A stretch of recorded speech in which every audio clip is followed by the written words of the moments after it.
Hello, everyone. This is Tyler McMillan here, host of the Basement Podcast. Before we get into today's episode, I'd like to take a couple minutes to thank some of our friends and sponsors out there that are helping make the Basement Podcast possible.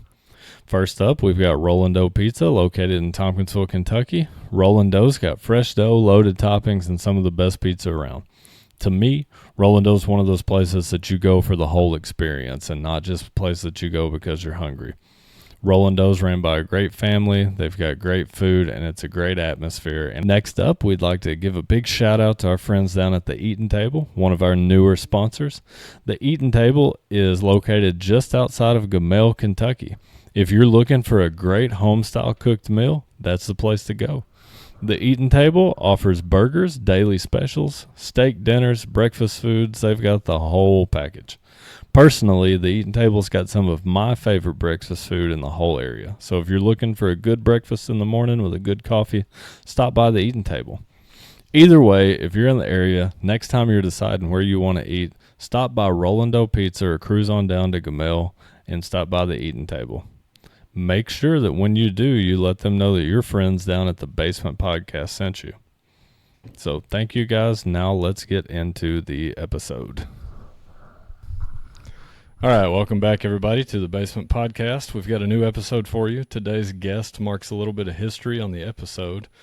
Today's guest will mark the first time I've had a former student and former player. Today's guest is on his way in August to play football at the Union Commonwealth University now, formerly known as Union College. We've got Nolan Crowe for everybody today. So, Nolan, take just a second. Introduce yourself and tell everybody a little bit about yourself.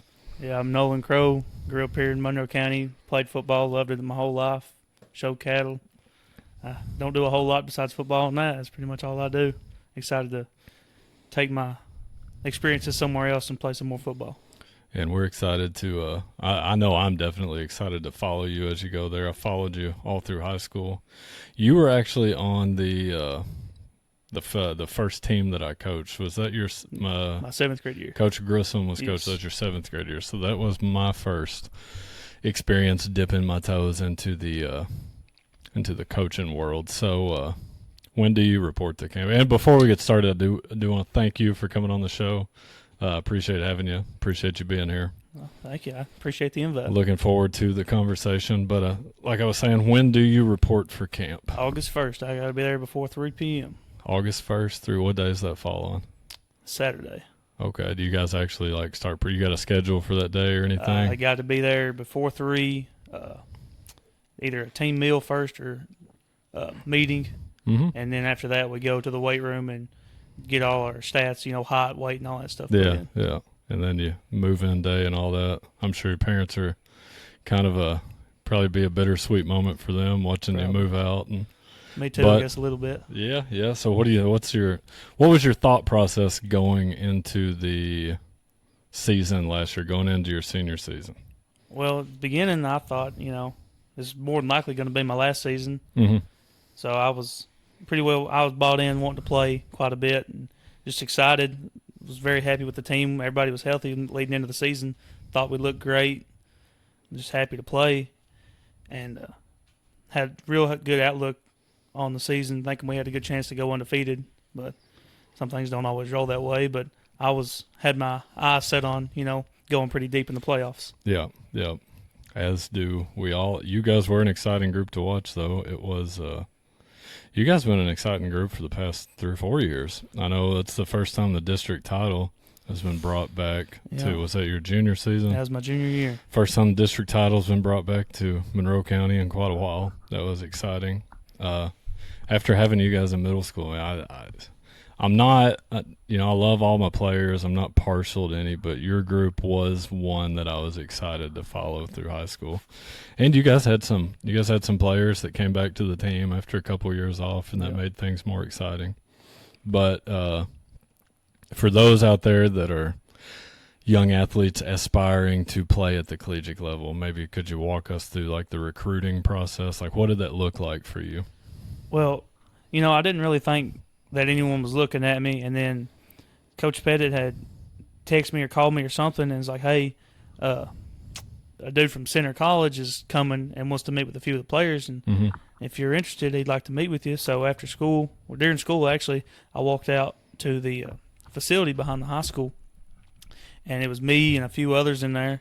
He sits down and talks to us, and I'd kind of pushed football out of my mind. It was done over with, and he kind of sparked an interest in me, and it kind of sounded like fun again, get the chance to play again. So I wasn't quite sure if I was ready to be done with it or not.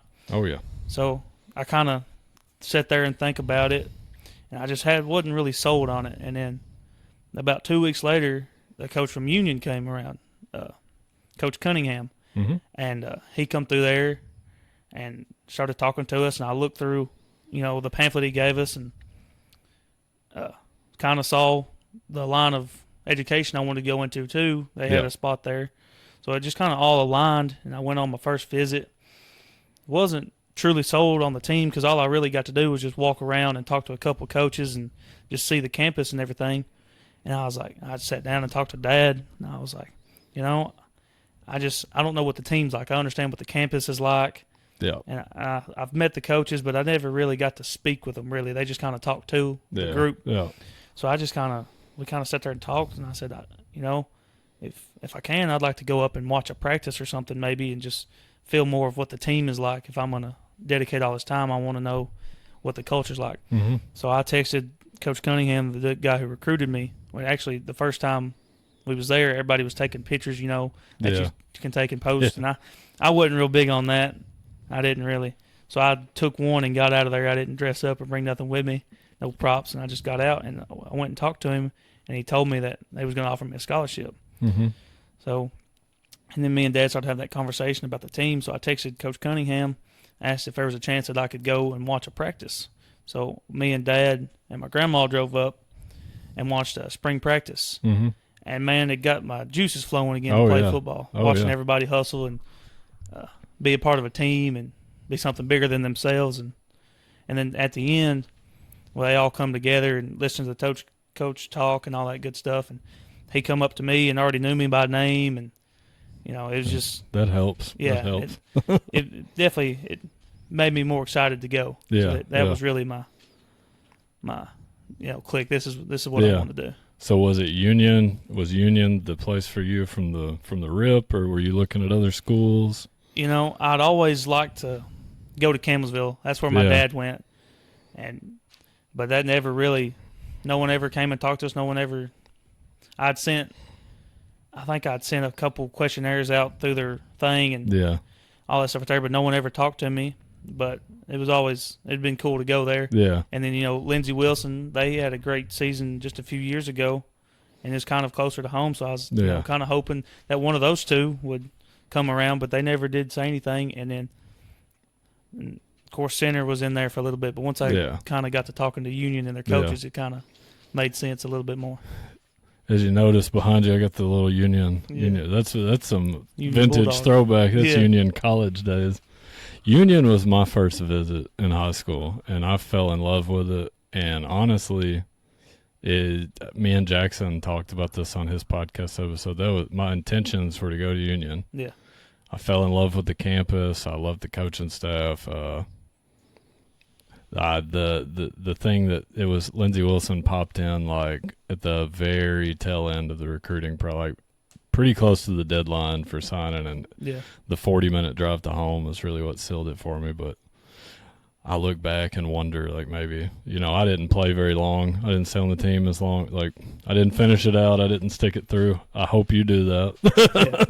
Stick it out. It's worth it. Don't. There's a lot of what ifs in my head. You know what I mean? But I often wonder, like, how things would have turned out if I just stuck out at Union. I fell in love with it.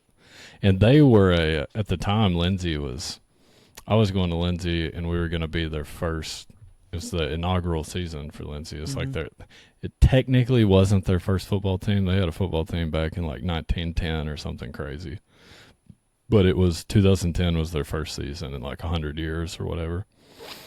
But so Union had, if I'd gone somewhere like that, I would have had seniors and juniors on the team to kind of, take me under their wing and guide me through it. Whereas We were at Lindsay with 150, whatever it was, freshmen, and we're all competing for a spot.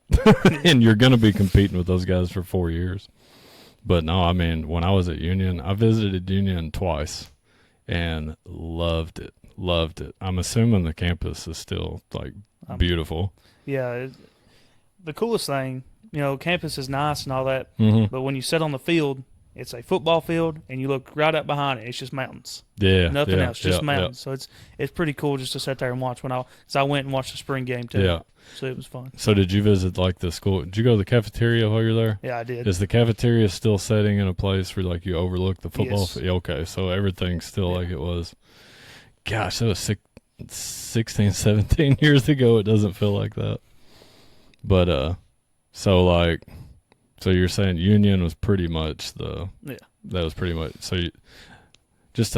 in 2009, the recruiting process for me with NAIA schools was like, I was online filling out a lot of they called them recruiting surveys. Mm-hmm. They, of course, they'd have your name and all that info, your weight, height, 40. Some of them would ask your 40 time, your max bench, max squat. Is that still, like, a thing? Well, I'd only filled out like a couple. I think it was just for Campbellsville and Lindsay, but it was pretty much just the same thing. But I'm not sure how much I'd look at them. Our schools, see, like, now when I was being recruited, the difference between me and you is, like, all your stuff's probably on Huddle, right? Yeah. So I'm having to, like, mail DVDs out of highlight tapes. I actually never sent any film out. Really? Not even through Huddle? I had made one and sent it to the coaches after I'd done been offered the scholarship. Okay. So was it a highlight tape or, like, full game film? No, it was just a highlight tape. I tried to put a little bit of everything in there, finishing blocks, pancake blocks, pass blocking, pulling and all that good stuff, just to, I know they had probably already heard of me, but I wanted them to see what I could do. Yeah, for sure. I don't know that I ever sent a highlight tape out anywhere when I was being, like, I sent full game tapes to most people, and I feel like if of course, I've never been coaching at that level, but I feel like if I were a college coach, I would want to see, like, a highlight tape's going to have everything good on it. I want to see the full picture, but most schools ask for the highlight tape. Yeah. Lindsay Wilson asked for full game film, so it was one thing that caught my eye about them. But so you're reporting in August, and you're excited about it. I'm excited. I want you to give me a game schedule as soon as you get that. I'm going to make it up and watch you play. My next question for you, this is probably a deep question for you. What's it like growing up the son of a coach? Like, what's that like? What was childhood like being the child of a football coach? I loved it. I mean, my whole life, football. Mm-hmm. I would go to practices and just hang out with all the guys. Yeah. Someone was doing push-ups for something, I'd go and sit on their back and tell them there's a wuss if they couldn't finish it. And, of course, I was a chunky kid anyway, so looking back, it probably wasn't that big a deal. But I was involved in it. I loved it, being a water boy, just being around the whole environment. And then when I started playing, if I had any questions, Dad could answer them. Yeah. I mean, it was his whole life for 20-something years of coaching, and then I started playing, and he helped for 1 year in my little league, and then after that, man, it kind of took over me, and he's always there to answer questions and talk about anything. If I had any questions, defense, offense, special teams, coverages, anything like that, he knew it. Now, are you old enough to remember his Russell County days, or was that? No. We moved down here when I was 2. Okay. So, wow, that's – man, time flies. It doesn't feel like it was that long ago. So, how much time did you spend at the practice field? Were you like, see, my son, like Asher, you notice, you've been helping us out a little bit at the middle school level. For those that don't know, Nolan has been volunteering a lot of his time at the middle school level and doing an absolutely phenomenal job. Thank you. If I do say so myself. Don't let that sway your head too much, but no, we really appreciate the stuff you've done, and I don't know what your future plans are, but if coaching is ever something that interests you, I foresee that being something you would be very good at. And if that is an interest of you, I'll just go ahead and tell you live on air that my door, there's wherever I'm at, there's an opportunity for you. Thank you. You've done a phenomenal job. But what was I asking? What did I ask? I've lost my train of Something thought. about Russell County. I had a question at the beginning of that, and I've lost my train of thought. My bad. But, oh, yeah. Nope. There goes again. I can't remember what I was saying now. I can't. Oh, yeah. I was asking, were you, like, at every practice when you were a kid of your dad's? Or As much as he would let me be there. Okay, so that was you wanting to go, Yeah. not him dragging you. Let's see. As much as I can remember, I could beg to go there. Mhm. If it was weightlifting, anything. And then half the time, I would be down there, and I would hang out with the kicker. It was Brian White. Yeah. And I would just be down there, and I'd go and catch him and bring him back. And Yeah. I had the time of my life. Yeah. I do remember that. That's been a while. See, that's one thing. Like, I remember when I played, like, Coach Pettit, Jameson, and Curtis were always there, and Braden Murphy was always there, and Luke Nixon, who's helping me coach now at the middle school level. He's my athletic director. He was the water boy on my football team.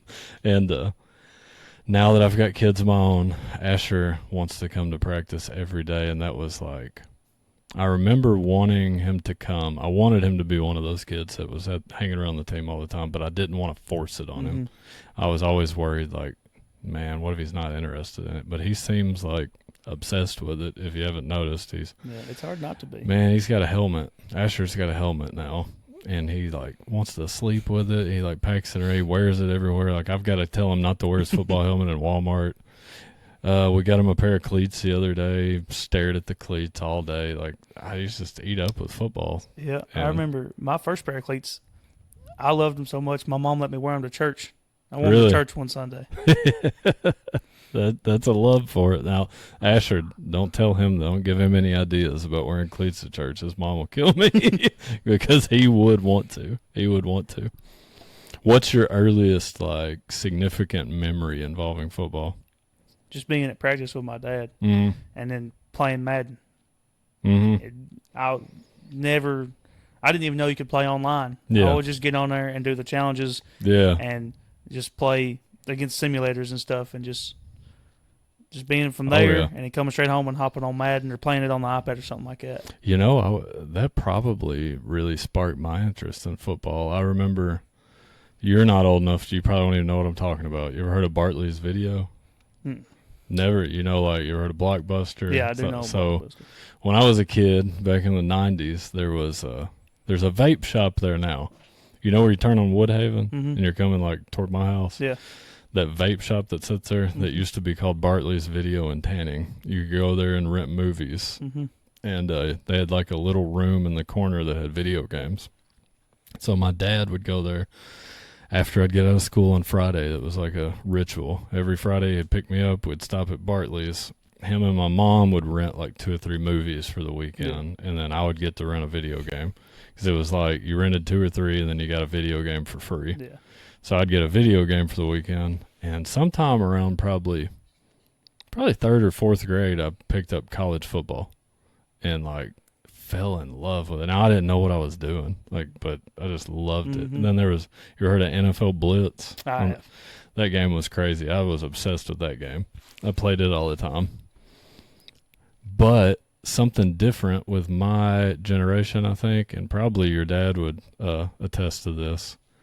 When I was younger, kids watched a lot of football. Like, I remember when I was home, like, I mean, I watched cartoons and stuff a lot, but when I started getting older, like into my middle school years, I would go home and watch Sports Center. I wanted to see, like, the best, like, the top 10 football plays of the week.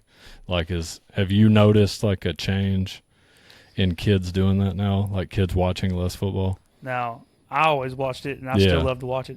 Sundays after church, I'm sitting in the couch, and I've got one game on the TV and keeping up with 2 others on my phone. Yeah. But my brother, he likes playing football, but he's not in love with it. He won't watch it. But other than that, I don't know if many people, younger anyway, I know a bunch of my buddies still love to watch it. Yeah. But now, like, you've been helping with you've been helping us at the middle school level. What's some stuff you notice about this age group? And I learned more that I enjoyed it more than I thought I was going to.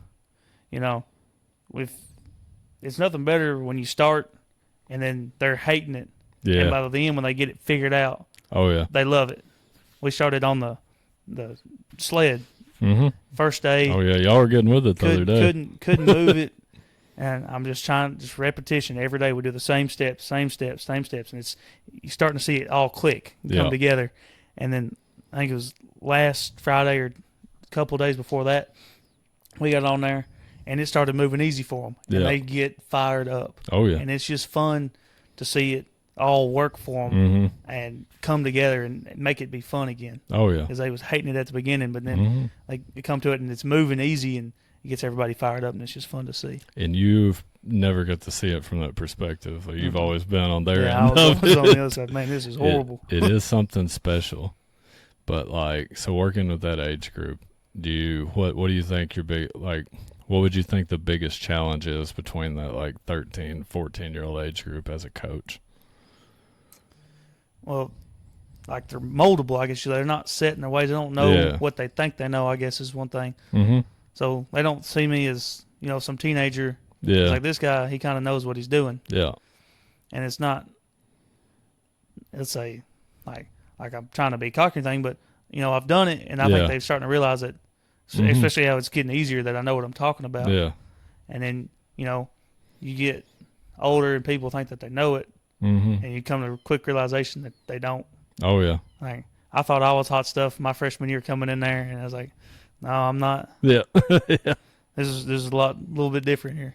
Oh, yeah. Oh, yeah. I noticed, that I think that's one of the biggest challenges, though, is, this age, these kids now are exposed to, so many things, and even stuff that you weren't exposed to when you were in middle school, and that was just 4 or 5 years ago. Like when you were in 8th grade, do you remember it was ChatGPT? No, photo math though. Yeah, I mean, that was the biggest. That thing. Was it was starting to come on the scene, but these kids are just constantly stimulated by something. AI videos, and there's, all these AI tools to make things easier for them. So it's I know that doesn't relate to football in a direct sense, but every aspect of their life is made easy for them because there's some tool out there to do it for them. And now they're out here on this practice field in the middle of summer, and it's hot outside, and it's they're having to do something hard. You see it, you know what I'm saying? And now I feel like it's a lot different getting kids over that hump of being uncomfortable, being comfortable being uncomfortable. Yeah. From how it was 5 years ago and 10 years ago and 20, 30 years ago. Yeah. When I was younger, Dad, he said these two things to me. He said, you're never going to be comfortable playing football, and you got to make your body do what you want it to do. Mm-hmm. And I remember starting out, I hated hearing it. I hated it. But it's so much truth in it. So eventually, pads didn't fit right, whatever. If I want to play, I got to just get used to it. Yeah. And then if I'm not making a block right and I think I'm doing it right, but I'm not, I got to be able to think back in my head on what my body's doing to not get beat the same way more than, twice. I've got to change things up and make my body do what I'm supposed to do.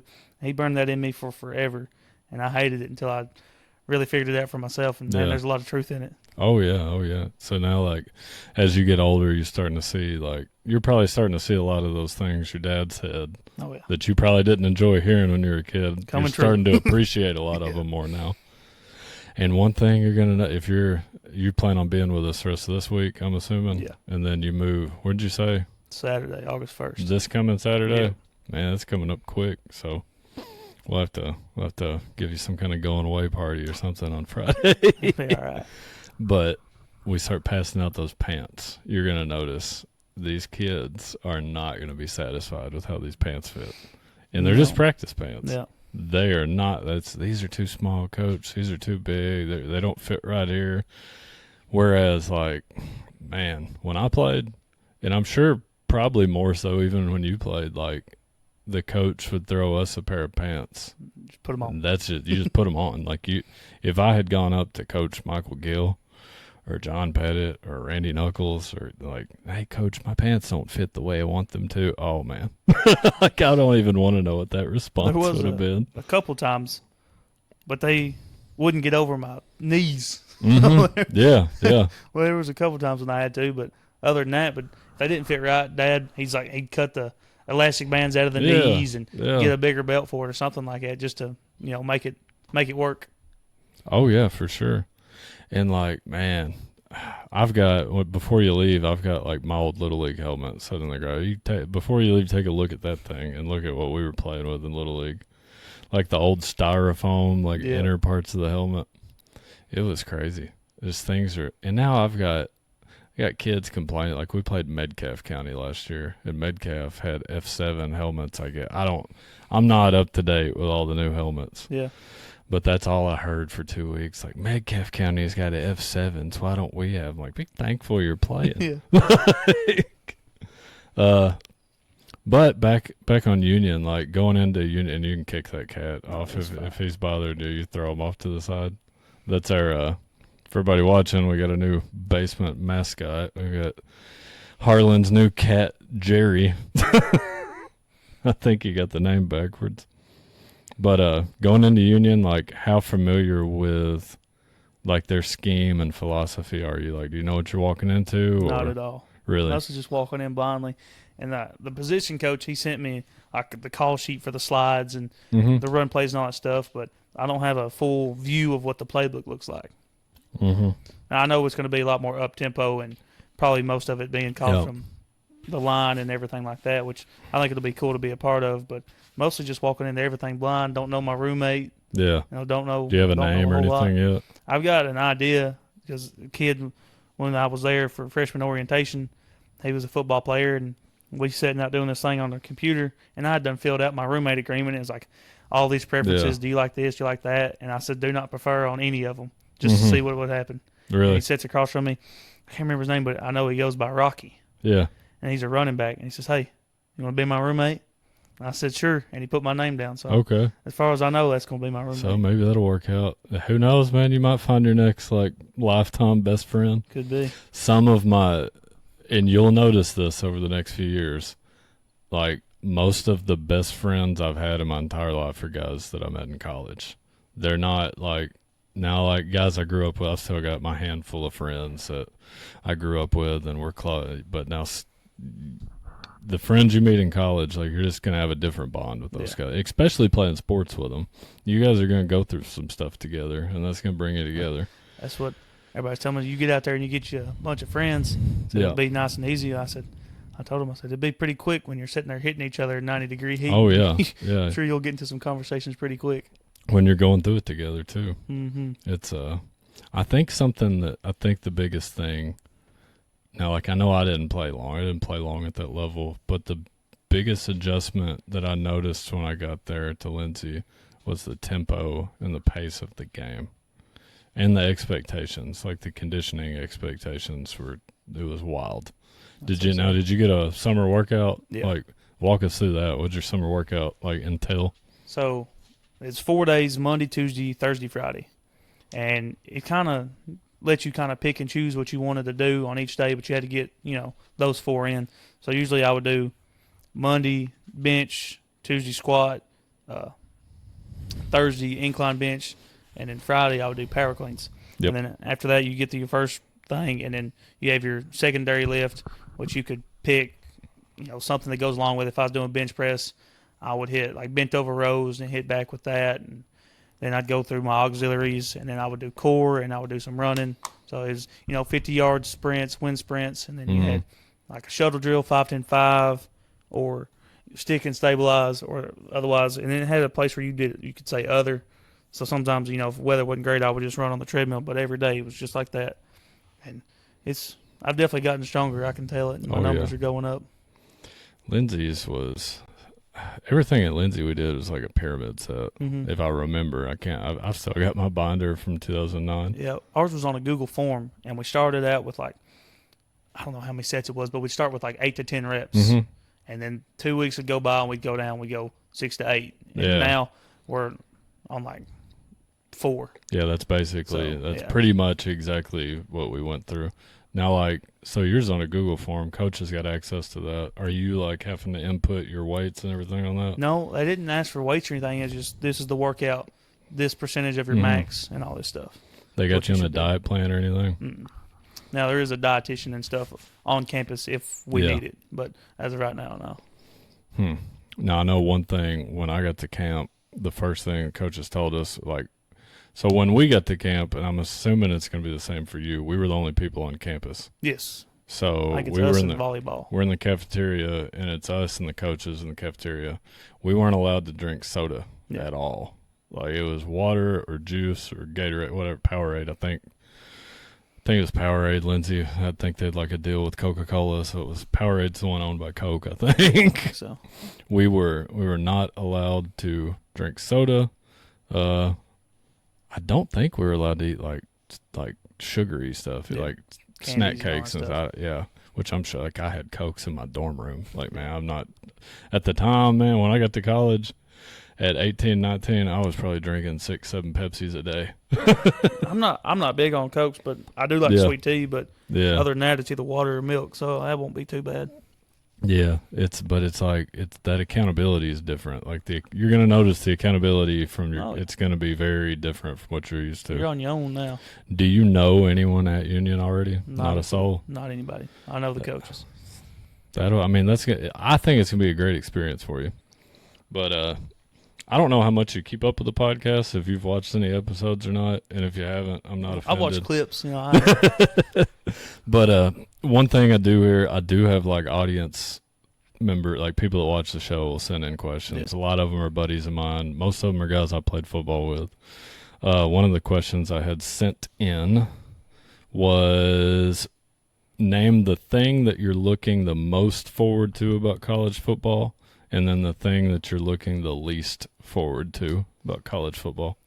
Most looking forward to will just be the change of football. Mm-hmm. Seeing the different level of thinking and expectation, I guess, for an individual and a team as a whole. Yeah. And just being pushed as a whole as a team and all that good stuff.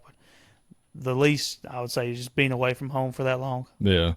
You get, I think it's 2 bye weeks this season, and then you probably going to practice during most of that, get home maybe 3 days of that. Yeah. And then as soon as that's over, you get a couple of weeks break and you're back for spring ball. You got your game schedule in yet? Yeah, I have it, but I don't have it on my phone or anything like that. It's posted on Instagram. What conference is Union in now? It's not like the Mid-South, Appalachian something or another. I don't know exactly what it is, but I play teams down in Georgia and I think in Alabama, and then I play the University of Cumberland's and Lindsey Wilson. Cumberland's is the first game of the year. Yeah, I'd like to play Campbellsville, but they're not on our schedule this year. Really? Maybe if I could find them in the playoffs or something like that some year, because I got a cousin same year as me going to Campbellsville, so I'd like to see him on the field sometime. Hopefully you've never got to play against them or anything like that. That'd be cool. It would be cool. fun. Yeah, I don't. I don't know how I would like the outcome. That would be cool. That would be cool. Little different varsity experiences. I'm definitely coming out there to watch you sometime. I got a couple buddies that are talking. I think we're gonna get a crew and come out there and watch it. And then Bryson, he's playing basketball at Lindsay. We're gonna try to go watch and keep up with him. It's always exciting as a coach. Like you guys were my first group, so you're like my first group I've got to see graduate. It's really exciting as a coach to like see you guys going on and doing that kind of stuff, and it's gonna be awesome. The next question I had submitted, I've come off the page. I'm usually more organized than this. I'm not looking it up on my phone, so I apologize. Sorry. Who was your biggest role model growing up that's not a family member? Ooh. And you can take your time, think about it for a minute. That's a tough one. Mm-hmm. I always just say my dad. Yeah. They were very specific to list non-family. Yeah. I don't know if as much as role models, but as like my grade and group as a whole, it was just we had a goal in our mind. Yeah. And it was we're going to do it. We're going to hold each other accountable. Like, especially after my sophomore year, me, Cayman Page, Bryson, Fox, BB was like, we got to do better. Yeah. And we set that goal, and you can see like how much it affected everybody else around us. We was lifting, running twice a day almost. Like, it was, I don't know if it's role models, but just accountability. Yeah. But it was special to have those guys and have working to a common goal together. You guys were a fun group to coach. Like I've been doing it 7 or 8 years now, and those groups that are close like that, those groups that are close knit, and they hold each other accountable, and like I may have even said it when you guys were playing for me and I was coaching you. Like I've got a habit of telling, like when I played football, man. When you like went to the county fair, if you saw one of us, you saw 9 or 10 of us. Yeah. You went to the Watermelon Festival, you saw one football player, you saw 9 or 10. Yeah. You saw one of us at the movie theater in Glasgow. Like there was a bunch of us together. Those are the groups that are the most fun to coach, because those are the groups that are typically player led. Mm-hmm. You know what I mean? Yeah. Like it's just when a coach is having to bring you together all the time and pull effort out of it, things are so much harder. Especially my junior and senior year, we started doing team meals every Thursday, and it started with the seniors' houses, and we'd go there, and man, you talk about a good time. Yeah. And then we'd just hang out, talk about stuff, and it just really brought the team together, make you want to play for each other just a little bit harder. Oh yeah. And then senior year come around, we'd have our team meal every Thursday at someone's house or somewhere, and then we'd go watch film at someone's house. We'd sit down and we'd talk about some stuff, expectations, or if someone saw something that, well, maybe we can try this to block so BB gets an extra 5 yards. Oh yeah. Yeah. You know what I mean? It made it more fun. It takes me back. We used to have game film sessions at New Wilson's parents' house on Sunday morning after church. We'd be at Terry Lynn and Larry's house in the basement watching film. And man, like, it's not even about like what you're noticing on film. It's about that time together and building that team relationship. And I don't know, it's just small town high school football. It's hard to. I often wonder like those coaches that coach at those like 5A, 6A big school, like how easy of a time do they have bringing those guys together like that? Now your cousin at Boyle County, it seems like they got it going on. They got it. This is legit over there, man. Now, like how you talk to him a lot? More recently now. We got a little closer talking about football and stuff when we was little before we got busy with football and everything, which was inseparable during the summers. Yeah. And then it's just fun to watch him play anytime because they'd play on Saturdays sometimes the first 2 weeks of the year. So I'd be able to play and then go watch him play. Yeah, yeah. So I aggravate him. My freshman year, my second start ever was against Clinton County, and I ended up getting hurt. And that was my freshman year, and then I talked to him. Watching him his sophomore year, and his second start ever was in the state championship. Yeah. So we definitely had a little bit different. Yeah. He ended up beating out somebody for the middle linebacker position, I think it was, in the semifinal week during practice. So his first ever varsity start was in the semifinals, and the second was in the state championship. And he got to play alongside his older brother in a state championship on defense on the same side of the ball. You don't see those position battles like that much in the playoffs. Like, that's one.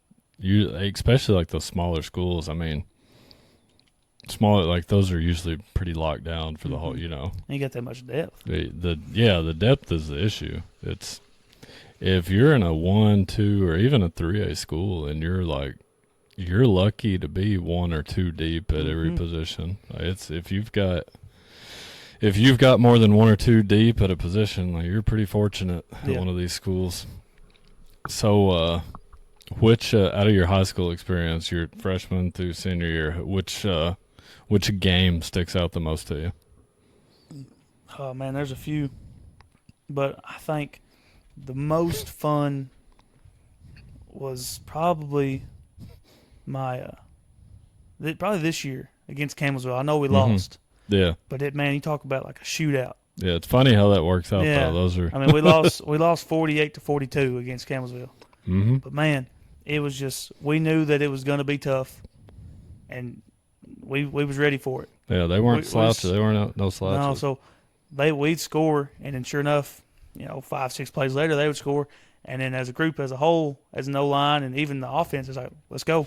Yeah, we're excited to get back out there and let them know that that was definitely a fun game to watch. I was there watching that. Nolan Langford and Bryson Fox look at me and was like, let's go to work. Let's go to battle here. Let's show them what we're made of here. Because they had a kid named Coco or something like that supposed to be some D1 prospect that we was going against, and they had some big old dudes that was good. I definitely had to try some different things during that game to get some stuff to work. Mm-hmm. But, man, you talk about a fun game even though we lost. But if we had another two minutes maybe, that one was good. And then the comeback against Russell County to win with 1.6 seconds left on the clock, that was fun. And then 2 weeks in a row, we got to come back against WEB Du Bois. Oh, man, yeah. That was a fun game to watch, too. Those 2-minute drills, man, we practiced them for every week. We'd go through it. And once we got the first one done against Russell County, and we knew we could do it, once we got in that same position against Webb Du Bois, we knew we was going to win it. Man, the crowd pop, man. Well, I'm telling you, that WB Du Bois game, I told people all week that was going to be a good team. Watching them on film, these dudes are big. Yeah. They're fast. But, man, it's just we stuck with it, and then, we kind of saw the difference maker there towards the end.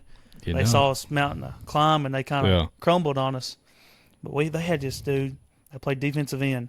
Number 4, dude, he was massive. He was probably 6'4", 220 pounds, looked like solid muscle. Yeah. And for some reason, I pulled just about 3 times every drive, and it just so happened to be against him.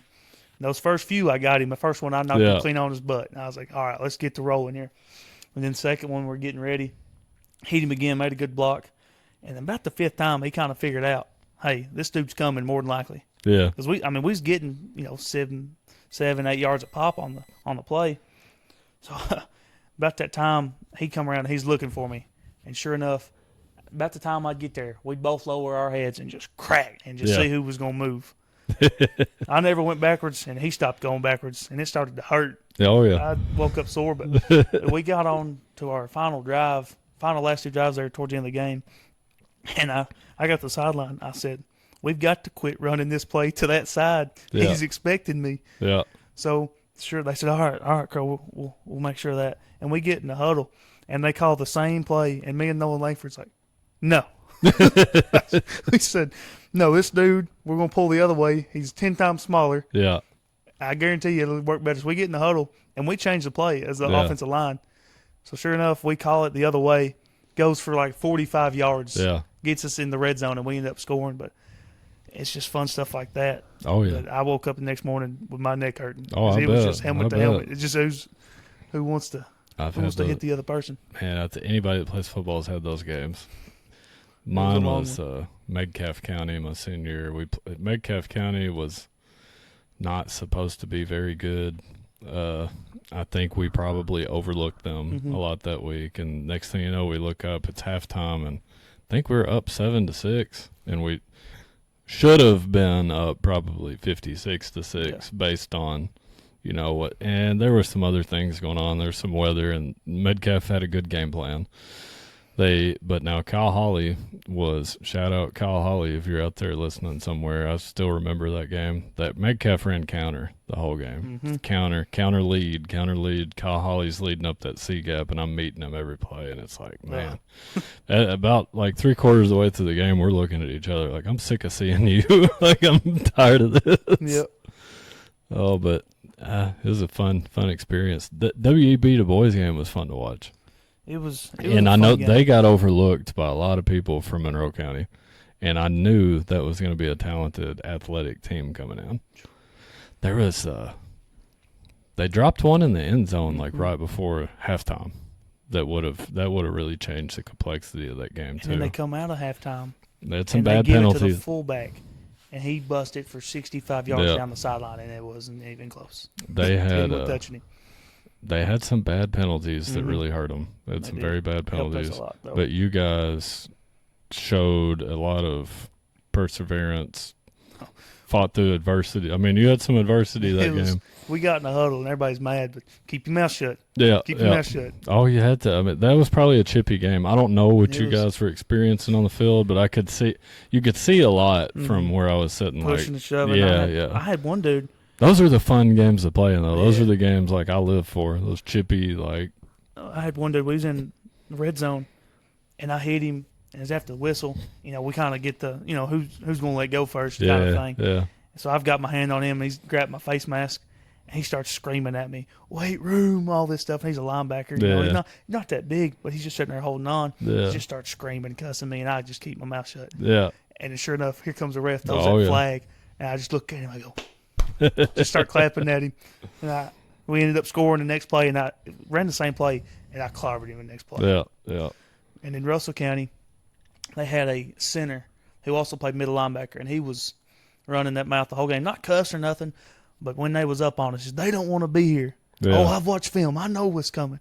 They don't want to be here. And sure enough, we had a quarterback trap called to my side. So I come out free. Say quarterback trap? Yeah, Branson. So we come out. I knew this is my guy. He's been running that mouth. So the whole time before the play, he's like, yeah, y'all don't want to be here. I'm coming for you. I'm coming for you. I knew that I had him. I crack him hard.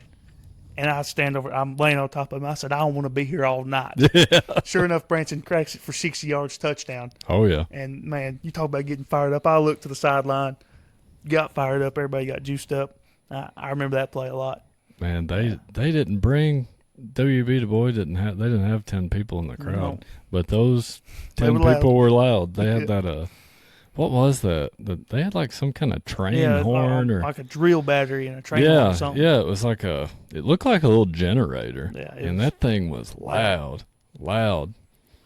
But no, I mean they were to be like that. The entire visitor section of the bleachers was empty. They had that's a new school too. Yeah. I think that school was like founded maybe right after COVID. Yeah, something like right that. Right before COVID. That was only their second year ever having a team. Yeah, yeah. So I look for some probably pretty big things out of that school moving forward. I may be wrong, but I think that they just added a coach onto their staff that I'm very familiar with. Yeah. Played at Greene County. You ever heard of like the Monroe Greene County rivalry of like 08 to probably 11 or 12? Yeah. I think that their head coach is coaching there now. Really? Griffith, however you say his name. I think he got a job up there as like a coordinator, position coach or something maybe. I think. I'll have to look that up. If somebody out there hears me saying that and I'm wrong, call me out on it.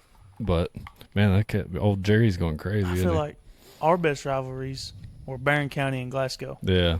As I remember, Barron County, my freshman year, we go there and we get whooped. Mm-hmm. And then we see a TikTok later that night. Yeah. Monroe County Falcons, what happened? How you lose to the Barron County Trojans? Yeah. So that was in the back of everybody's mind going to sophomore year. And then they had the, Barstool Barron County pages. Yeah. And it's like, sorry, Jameson, but they said Jameson Pettit couldn't hit water standing in the ocean when he threw a ball. And Jameson threw for the best that he'd ever had. And we played the best game that we played that season. So sure enough, we're up taking pictures after the game. Everybody's having fun. It's like, let's get back down to the locker room. Let's make the same remake the video. So they had already remade it. Yeah. A bunch of kids that didn't play just went down there and filmed it. It was fun though. That was a good game. Jameson, he had one heck of a game that game. It was fun. It was one of those games that I felt like I could do no wrong. Yeah. I was pancaking people. There's a video when I got to second level, and Branson Williams, he was a wide receiver at the time. And he gets a corner, and I end up getting either linebacker or like the free safety who was the quarterback. And we kill them both at the same time. Mm-hmm. And that was just fun. And then our junior year, I was actually fresh off of knee surgery, but I was on the sideline and on crutches playing them. And we was in Wildcat the whole game. But coming out, and I'm sitting there, and I'm on the sideline, and I see this ball in the air. Barron County's got the ball, and it's in the air. And they got this wide receiver back to catch it, and Travis Wood comes over there and just boomsticks him. Yeah. And so I'm on the sideline on my crutches. Yeah! Right in his ear. He landed right in front of me. Mm. Yeah! Oh, yeah, all night. Coach Pettit yells at me to get back, so I hobble back on my crutches a little bit. Fired up as I'll get out. It was a good game, but I was out. I think Branson Williams might have been out. Yeah, Branson was out. And Colin McKitty was out. So we had three starters out playing against Barron County.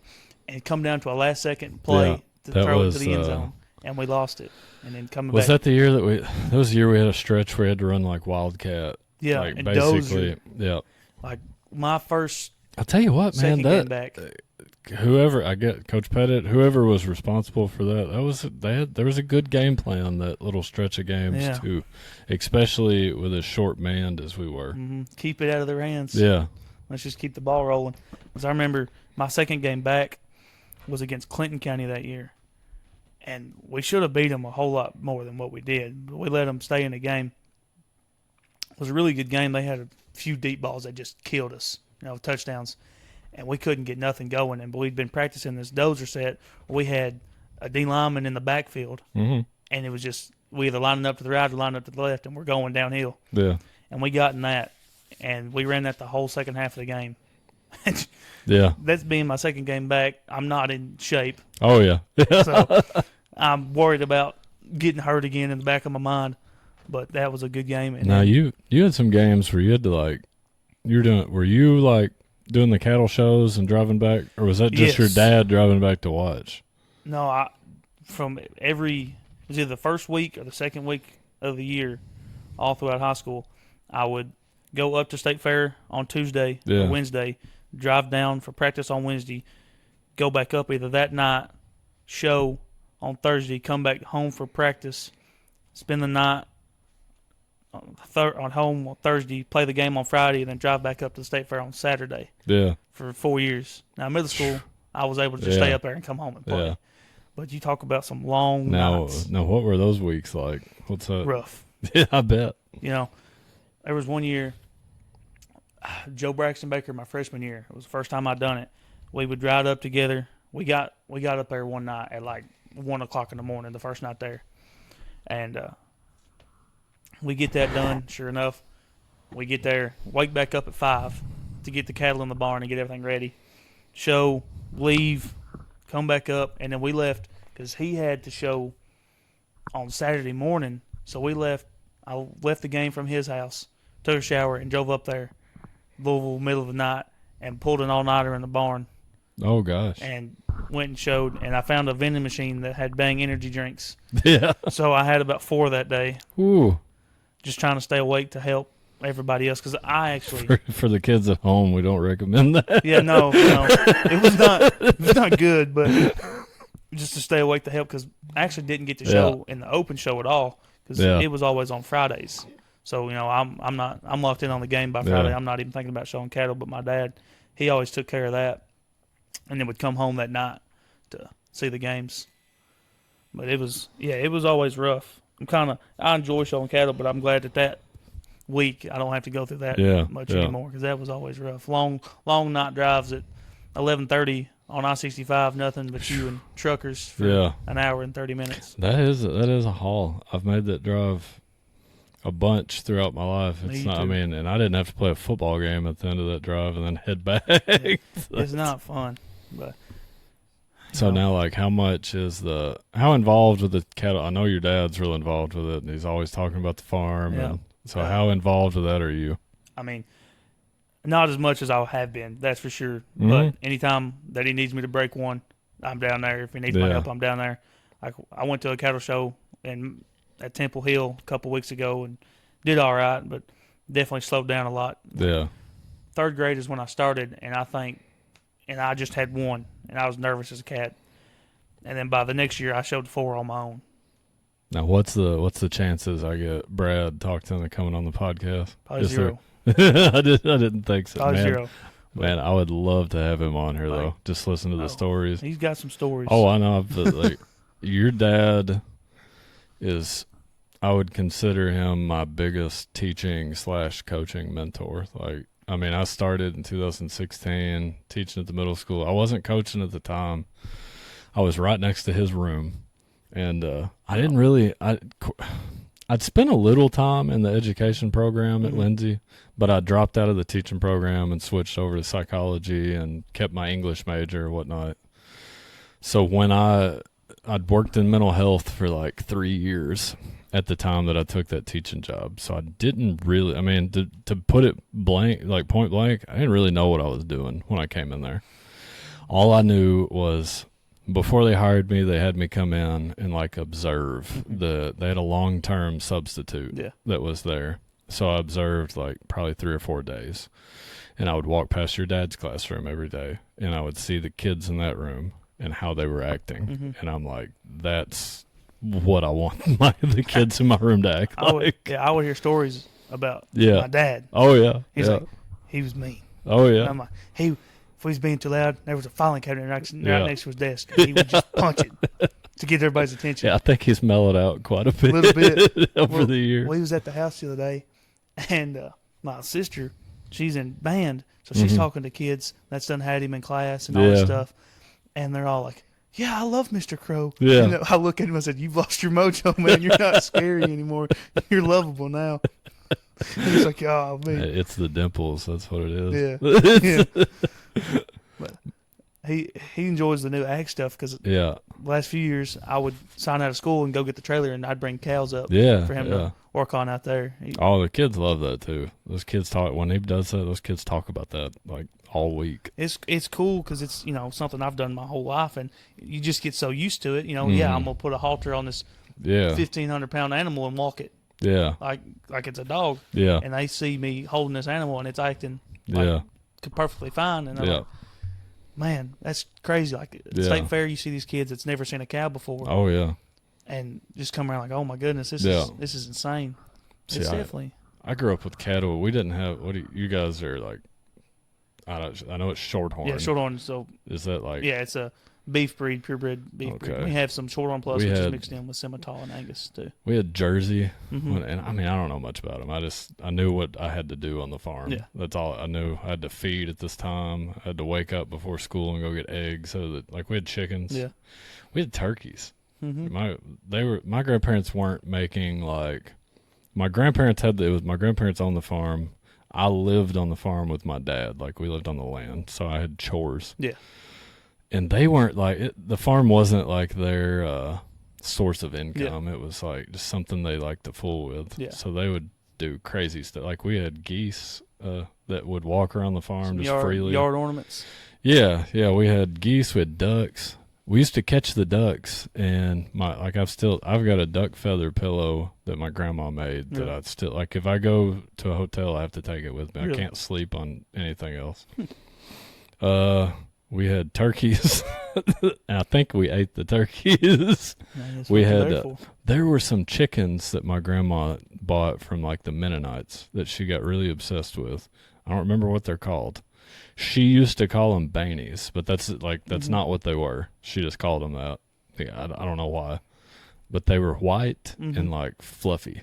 Yeah, It was almost like they had fur instead of Mhm. feathers. I used to know what those were called, Oh, but yeah, I've seen some of those around. she would let them out of the chicken coop, and like when it was time to go back in, I swear I'm not making this up. She would tell them to go back in, and they would all go back in the chicken coop. We had hogs, we had Jersey cows, and then we had like a short little stint where we had Holstein bottle calves. Yeah. And that was the first time I broke my nose. When I you was get bottle popped. feeding. I was bottle feeding one of those calves, and like like Mhm. buck. It broke my nose. I was probably like Asher's age, like a little bit older. I broke mine in high school. Doing Playing pickup what? basketball in the Oh gym. gosh, yeah. This kid, I really wasn't paying attention. He caught the ball and he swung that elbow around and just clocked me. And it started bleeding. That'll do it. And I was like, "Here, let me do it. I'll push it right back into place." Oh no, I said, "Don't touch my no nose." man. I said, "I breathe just fine." Did you get it reset? No. Mm. So now it sticks out one side more than the Yeah, other. I got a deviated septum, like bad. My doctor keeps telling me I need to get it fixed. I can't. Everybody tells me that has that surgery that it's like a whole new world Yeah, after, I've heard but that. I can't It's picture. just like lasers, ain't it? And it just like burns like Well, the they like bone off. stuff it with gauze. Yeah. Like the recovery is what I don't want to deal with. It's stuffed with gauze, and they tell you like you can't sneeze or like blow your nose for. Well, I guess you can't stop from sneezing, Yeah, but they but- tell you like not to blow your nose for like 6 weeks. Mm. And like I'm always blowing my nose. They might get rid of that though. I don't know, man. My nose like it just closes up when I Mhm. breathe. It's awful. But yeah, the first time I broke it, that's probably what started it. Yeah. I mean, like my mom had a deviated septum, so I probably had like the genes in it, and that just made it worse. Made it worse. But that little Holstein bottle calf got me. I didn't. It was the first time I think that I'd ever bottle fed one, and it bucked on me and busted my nose. I mean, blood gushing everywhere. I've never been kicked in the nose, but I got kicked in the face one time getting ready for a cattle show. I was washing a cow down at Temple Hill, and it never kicked before, but I must have hit something on her belly. Yeah. And I caught a hoof right there above my eye, and I had the biggest whelp on top of my forehead. I couldn't even put my hat on. I that's no down good. with the biggest whelp on my forehead the whole time. But you get some wild stories, man. So like, how did you guys get into like cattle shows? Is that something like you've just always done, or? Yeah, my granddad, he got into it, and he showed when he was a kid, and then my dad and my uncle, they showed, and they kind of got away from it because he moved off, and then Dad moved off, and they didn't really, they had cattle, but got out of the showing a little bit, and never really saw coming back, and then Dad moved back, and then kind of wanted to get back into it. He's like, "Hey, would you want to show?" And I'm like, "I don't know what that is." Yeah. I'd been to sales and stuff, but we just, bought a bull or something and just threw it out there in the pasture. And so he talked me into it when he told me I could win money. So I went there and I bought my first calf off of Martindale's farm. That's friends that my dad grew up showing with, and they never stopped, so they're still big into it. And I bought one, his name was Martindale Lita, and she is now the oldest cow on our farm. So I went from I used to have the youngest one, newest one there, and now she's the oldest one we got. And so I started with her, just showed the one, and I kind of got the bug for it. Went to showing 3, then 4, and then one year here in Monroe County, I brought 7 cows just for myself to show. Oh wow! So I got there at like 5 o'clock in the morning and started washing, and I didn't sit down until after the show at like maybe 2 o'clock after we got everything packed up. So like when they judge those, what are they looking for? Looking for bone structure, hip, like you want to have a nice square round hip, and muscle. You want a deep belly, all that good stuff. You want their lines to be right, so you want their back line to be square, their legs to be square, and then if you're looking for a bull, you're looking for more broodiness, and then you want deep chested and just kind of most well rounded, I guess is the best thing. So you don't want them to walk bad or have like a hitch or something in it, and you don't want them too skinny, but you don't want them too fat. It's a fine line you got to deal with there. And then some people, like, you really get into some crazy stuff when you get into like steer showing. Yeah, there's some wild stuff that goes on there. So people have cooling rooms, so it's like a freezer. Yeah, and they will take the steer and sometimes show heifers and stuff and set them in there during the summertime because hair won't grow in the summertime. So they're sitting in there in these nice cold rooms. Oh wow! So by the time it's showtime, they have hair that's that long, and they glue it, put glue in it, and pull it out, and basically build this calf from the ground up. So like I've started getting into it a little bit more. So you get your comb, and you have a thing of spray glue, and you spray and you comb, and it will start to fluff out. And you take this powder coat, and you spray it in there, and it just powders it and holds it in place. And you keep building layers on layers on layers. So you have a calf whose leg starts this big, and when you're done, it's this big. Yeah. And you get the belly exactly how you want it. You shape the tail head exactly how you want it. And there's like stupid money in it. Like one year, I was gone for football, but Dad said that there was a steer that won the show. Yeah. And like if you win, you're supposed to sell it. Yeah. At some of these shows, and you get so much money or whatever. Yeah. And it goes to something, but they didn't want to sell it. They loved the steer or something like that. Wanted to keep showing it. And they had a cow with the exact same ear tag in it. Yeah. And they replaced it and tried to leave, and state troopers tracked them down on the fairgrounds before they could get out of there. Oh, man. And got them. That's crazy. Yeah. So is it like you have to sell them if it wins? If you enter into that and you win. Oh, man. Yeah, you got to sell it. That's wild. Yeah, it's like. See, that was going to be my next question. I was going to ask, like, what happens after the cow wins? Well, like at the beef shows and stuff that I do, you just win, and you get the trophies and you get the money and all that stuff, and you take it home and you turn it out in the pasture, and hopefully you get a calf that's just as good and keep doing it again. So you use it to breed. Yeah, that's our main goal. Some people show them, and if they win, they can sell it. And y'all probably, I'm assuming, I don't know much about. I'm not very educated in the cattle showing business, but I'm assuming like you can like sell like the reproductive material. Yeah, you can have like a bull collected, and you can sell the semen on it and semen rights. Like if you sell a bull, but you can put it in like the contract that you have semen rights on it. Yeah. So you can keep a certain amount. Huh. Or you can freeze the eggs out of a cow Yeah. and get the embryos and sell the embryos and have it bred to a certain bull or have sex semen, so you can choose whether it's a bull or a heifer. Oh, wow. So it gets pretty crazy.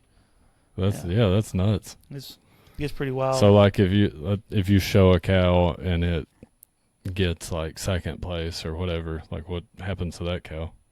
You just take it back. Take it home. You just take it home with There's you. one thing, like at State Fair especially, if you're walking in the barns there, you see two type of people. Yeah. Well, three type of people. The ones that are happy that they just won and they're walking back, Yeah. giddy, and you got the ones that are pissed off, and you got the ones that are crying. Yeah. And you can tell exactly how the show went just by sitting there and watching them walk back. Yep, well, they won. So yep. do you guys ever like show cattle and then eat it? Like, do the show cattle ever turn into? Usually not. Like Yeah. we have some that we think are going to end up being good, and they just don't hit the growth spurt like we think they will, and so they'll end that's up being where freezer you beef. get you. Yeah, I got you. Or if we got too many bulls and one's not doing as good, we'll steer it, and then it'll. Now, end up do being you a freezer become beef. like attached to any of your cattle? One in particular? Does it like if you become attached to one that you've had to kill before? No. Like we've got one. We call him Foundation. Yeah. We raised him out of a cow that we bought off of Martindale again. Jerry, calm down, buddy. And I started showing him when he was real little. The gentlest bull I'd ever seen in my life. Still is to this day. And he would get so big, and he was a good bull too. So I was winning shows with him, but he would fall asleep, basically. He'd try and go sleep in the show ring on me. He was so calm. So I would have to hold his head, and this dude's almost 2,000 pounds by when he's 2 years old. So I'm sitting there trying to hold this big old bull's head and try and win a show. But like if it was cold in the barns, because everybody's got fans going to keep the cattle cooled off, and I would take a nap on top of him because he was so warm. I would just take a nap on top and just lay with him. Yeah. And now if we're out in the field, he'll come up to you, and we'd rub on him. I've never seen when you got to give him baths, and I've never seen a bull or an animal like that enjoy a bath so much. Really? We'd tie him up, and he would lay back on his halter and close his eyes until he's done. Wouldn't move a muscle, and would just enjoy it. One time, I tied up a bunch, and he wasn't part of the ones I tied up to wash. And he stood at the gate and bawled until I was done, and he couldn't see him getting washed. I don't know if he finally figured out that was what was happening. Yeah. But we thought about selling him, and me and Dad just kind of looked at each other like, I don't know if I can. Yeah. That's the favorite bull we've ever had. But some of them, I'm fine to see let go. I know that's it. Like, I remember we had cows. Of course, we didn't have a lot of land. We probably had like, at one time we might have had like 6 or 8 head of cattle. When Michaela and I started dating, she would always want to go out, and we had like a bunch of apple trees on the farm. We'd pick those like apples that we weren't going to eat and feed them to the cows. She loved doing that. We used to have horses. We had a mule. I had one horse when I was real little, and my grandparents traded it to a mule. And that mule lived its entire life on that farm, went blind, and I thought my grandpa probably had to shoot it. Yeah. When I was real little, my granddad, he bought ponies. Yeah. Snowball and Sprinkle, we called them. Mm-hmm. They didn't stay around long. We didn't ride them. And then we had a horse, and it stayed around for a while. It was actually saddle broke. I maybe rode it 2 or 3 times with Dad, just pulling it around. I was too small to really understand what I was doing. And then it had a colt, and then it ended up passing away. And then it had another one, or we bought another one or something. We had 2, and they've never been apart from each other. And we sold them. It took us forever to get them up. We ended up selling them, and to somebody Dad knew. And he talked to him like 2 or 3 weeks later. It's like, how are the horses doing? He's like, they're gone. They're the craziest things we'd ever seen. Oh, wow. They was calm enough because we'd had them for years. They'd come up and eat out of our hands, but they had never had anything around them, never attempted to get them broke. And then we had one show up a few years ago, just show up on our farm. Don't know, I never really know whose it was. We'd posted on Facebook. Nobody claimed it. And I had kids messaging me like, hey, I'll buy the horse off of you and all that stuff. But I had it in my head that I was going to break this horse. Yeah. I was like, I can break cows. I can break a horse. Yeah. So somebody ended up actually claiming it and said it was theirs. So we come to the house one evening, and we had gotten it up in the barn, or they did or something, and they attempted to walk it back to their house. They must have lived close.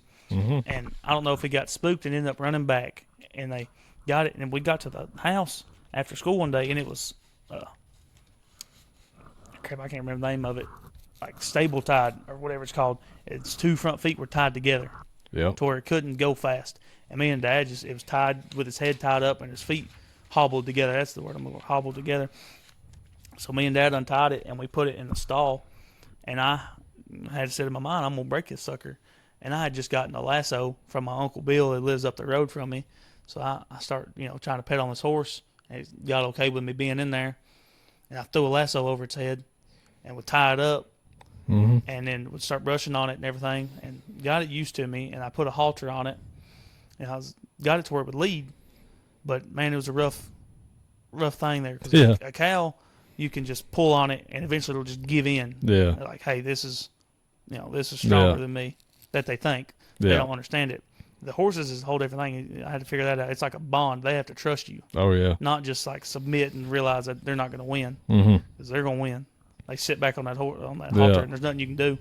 So it took me probably 30 minutes of just easing it out step by step. It was scared to come out of the stall. Yeah. Finally got it, and I'd lead it around a little bit, and it got to where it liked me. And then I turned it out to where it would run because I knew I could get it up if I needed to. Sure enough, I got tired of fooling with it, and I needed to put cows somewhere. Yeah. And I contacted my buddy, and I was like, hey, would you want to buy this horse? Yeah. He's like, yeah. So I sold it to him. He come to pick it up one night. He rides horses and all that, big into horses. So I'm thinking, he can handle it. But I go down there and I get it up, throw a lasso over its head, put the halter on it. Yeah. And it comes time for him to come get it. And I'm like, here, you want to lead it out there? Or I can. He said, I'll do it. And the horse does not know him, doesn't move an inch. So I ended up grabbing it. Never been on a trailer before, I don't believe. We got time to get on the trailer. He's trying to pull it. It's not working out. So we ended up having two halters tied to it, pulling it through the trailer at the same time, and someone swinging the back trailer around, pushing it in, and it finally jumped up there and got it. But I think he ended up doing okay with the horse, but I ain't had no desire to mess with one. And since. No idea where it came from? Somewhere back in some holler. And then we had a goat show up at one time, and it's still at our farm. The goat? Yeah. We got a goat that showed up at the same time. What do y'all do with it? Just actually, if we don't have a bull in there, it checks heats for us. Yeah. So if a cow comes in heat, it knows. And if we want to AI it, we hear it going brr, brr, going ballistic. Wow. Yeah. We know, and it can tell us exactly which one it is. Yeah. Without us trying to figure it out. Huh. 'Cause it's following right behind it. Yeah. We get it up, and it makes it pretty easy. So it serves a pretty good purpose over at the house. I would have never even thought about that. Yeah, but you hear it just going ballistic. Man, I had a neighbor that had goats, and I think my neighbor that had I think he's passed away now. When I was growing up, so it's I would have we'd have parties at the farmhouse, and I didn't know anything about goats. I'd sit there in the yard and watch them sometimes. And they'd eat anything, and they're crazy. Yep. My buddies would come over. We'd have bonfires and stuff, and we had this running thing where 1 or 2 in the morning, there was $100 offer on the table for anybody that could catch one of these goats. We would go over and hop this fence and try to catch one of those goats, and we never got one. My sister got some for her senior present, like her graduation present. Yeah. She got 2 goats. Really? While they gave her that, me and Dad's one ended up taking care of it. She still got them? One. Mm-hmm. So we got them. They're doing fine, and ends up one day, one of them died. Mm-hmm. Dad come over to me and was like, did you know this is dead? Yeah. I'm like, no, it was fine last night when I checked it. Yeah. I was like, I don't know what happened to it. So he's like, my sister's birthday was coming up. Yeah. I was like, let's just wait till after her birthday to tell her. Yeah. So we hauled this goat off, and she hadn't noticed it. Yeah. And then we tell her. But in that time, the one that was in there had never been by itself. It got out of its pen in our backyard. Yeah. And got out with the rest of the cows. Yeah. And me and Dad's like, we got to get this other one up. We're going to get another goat to put with it. So I'm like, all right, this dude's gotten a whole lot bigger since he's been out grazing as much as he wants to. And it come time, and it's cold. And we gets in the corner, and sure enough, I jump out, about to tackle it, and I just barely grabbed its scruff, and I wrestled it down. But it was a miniature goat, thank goodness. Yeah, yeah. But I got it. Talk about stout. Have you seen those the baby goat yoga places and all that? Like the little crazy. People pay to do yoga and have goats climb on them. Get pooped on. Yeah, man. That's what I need to get into. Yoga. I need to No, I don't want to do yoga. I need to buy some goats and charge people to. That's crazy. Stretch. Yeah. I mean, is it like? So are they baby goats or are they like probably miniature goats, and probably some of them are babies too? So they don't get any bigger than that? Probably not. That's crazy. And people pay. Yeah. Like, have you seen the prices that they pay? No, but people pay like $100 an hour. That's like I've seen them $100 an hour. You go and you do yoga, and these goats climb on. Like that's. Like, have you ever seen the fainting goats? Yeah. Like I got a buddy named Bob Johnson. He's got one. Mm-hmm. And I didn't think it was fainting goat because the first time I saw it, I tried to scare it. Nothing. So I was like, you might have just got a regular goat. Yeah. I just still don't know if it's ever passed out. I've seen them before. I got weird stuff pops up on my TikTok algorithm. Like I get goats passing out. Yeah, I get like so funny. I get a lot of like car crashes, and I don't know if somebody went through my TikTok algorithm, they would have a lot of questions for me. Me too, probably. And I don't know why I get some of it. I get a lot of political stuff too, though. Like keeps it well rounded. Yeah, I don't know. I keep telling myself I need to just delete TikTok, but I get a lot of my news from TikTok. Yeah, me too. I don't watch the news on TV anymore. Like I don't, unless it's just on. I don't trust it. I mean, you watch Fox News, you're gonna get everything's great. You get CNN, the country's on fire. Yeah. So like some of your most honest like news sources are just people on TikTok telling you what happened. Yeah. It's crazy how things like that have shifted. Like when I was little, my dad would just watch the news on TV and he just trusted everything they said. I don't know. It's wild.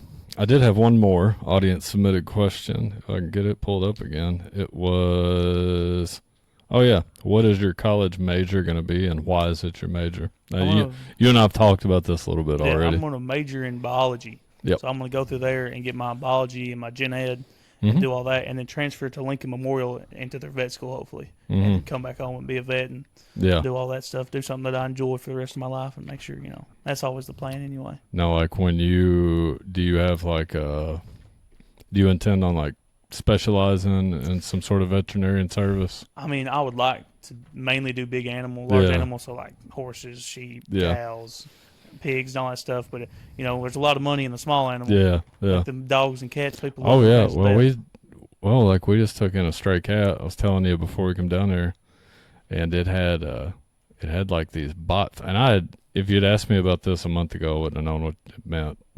But it had these bot flies in its neck, and like you watch videos on YouTube of people pulling them out with tweezers. It's like a larva stuck in the neck, and it pulls it out, and then I guess the cat's fine. Yeah. But we couldn't do it ourselves. I tried, and I was worried I was going to hurt the cat. But we looked up like the veterinary bill. It was going to be like $140 per bot fly that was stuck in that cat's neck. So yeah, there's some money in it. Yeah. So at the end, I mean, some vet, if we had taken that cat to a vet, it was going to be like they're going to get $300+ to use some tweezers and pull some basically maggots out of the cat's neck. It's pretty wild. But yeah, I'd like to focus on the large animal and get into like the embryology and all that stuff. Yeah. Like the semen collection and the embryologist and all that stuff, and get into that and be able to specialize in some of that too if I want to. It's kind of a. So how long are you looking? Like, have you looked into like how long it takes to go through that process? So 8 years of vet school and then your regular, 4-year gen ed school. So 12 total or 8 total? No, sorry. Yeah, 4 at each, so 8 total. Okay. It might not take me that long through gen ed because I've already got some college credits. Yeah. So I could, if I want to, I could probably get my general ed done at Union in 3. Yeah. But now, if you get your gen ed done at Union in 3, you're going to continue with football, or? I guess it just depends how it's going.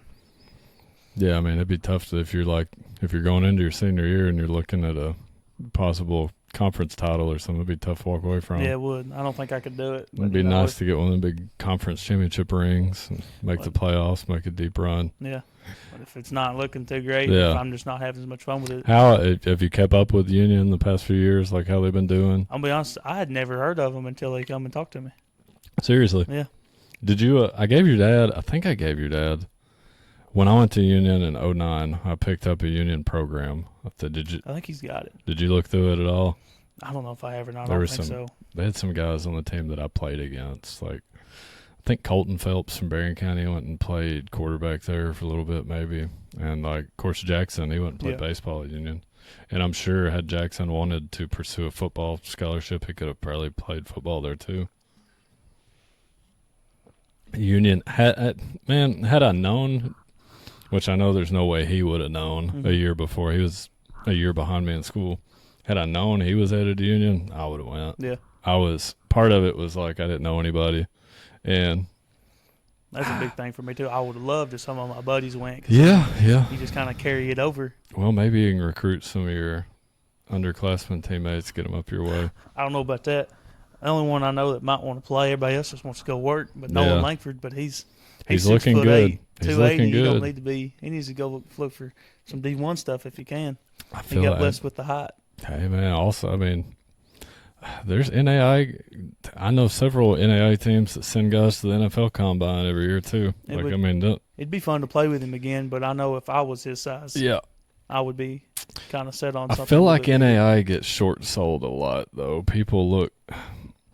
There's a misconception that it's a lower level of football, and it's not. Dude, when I went and watched the spring game, oh my goodness, you talk about some athletes. The difference, and me and Mikhail talked about this on his episode. To me, the difference is NAI players don't have to check as many boxes. You go play NAI because you're good, and you're talented, and you're good. Yeah. You go to the SEC because you're 6'8", and you can run a 5 flat. You 40. fit the mold. You fit the mold. Like they look at. There's a lot of boxes outside of between the hashes. Teach height and speed. Yeah. Much you can teach them technique. Yep. NAI's got some high level football, and I know and I was one of those people that had that misconception. I show up to camp, and now all of a sudden, I'm looking around at 100+ guys that were probably all, one of the best 2 or 3 players on their high school football team. Yeah.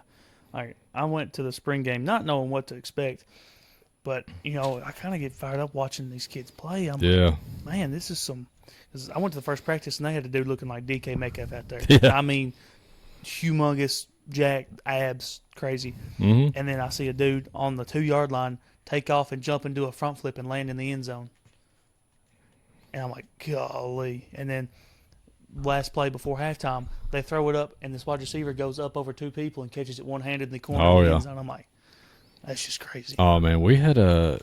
I had a guy, his name was Chaz Barnes, played at Lindsay. He graduated with me, made Sports Center top 10. I know of once. I think he might have made Sports Center twice.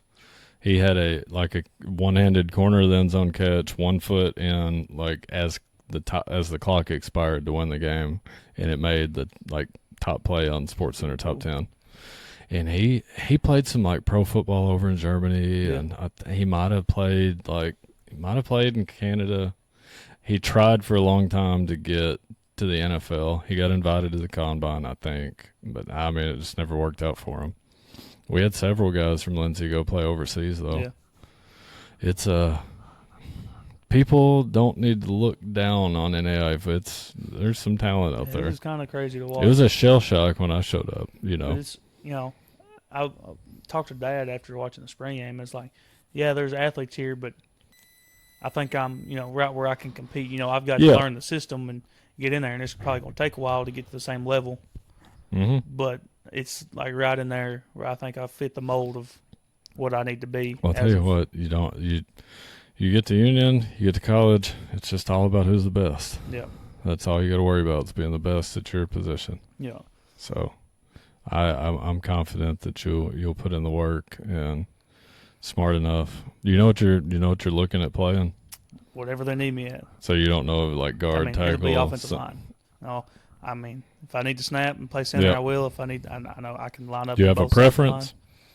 I just like to play. You just want to play? I played center, right guard, left guard, and right tackle all throughout high school. Mm-hmm. I never really, because I had to switch sometimes. Is defensive line in the conversation at all, maybe? I'm not sure. I didn't really play much in high school, but when I did, I felt like I did all right. Yeah. I enjoy it. But, there was one game I played left guard, and right tackle all in the same game in high school. That's handy. Yeah. That's handy. It was odd, but it was kind of fun just to see if I could do it. Had a lot of stuff in high school. How many games you play center in high school?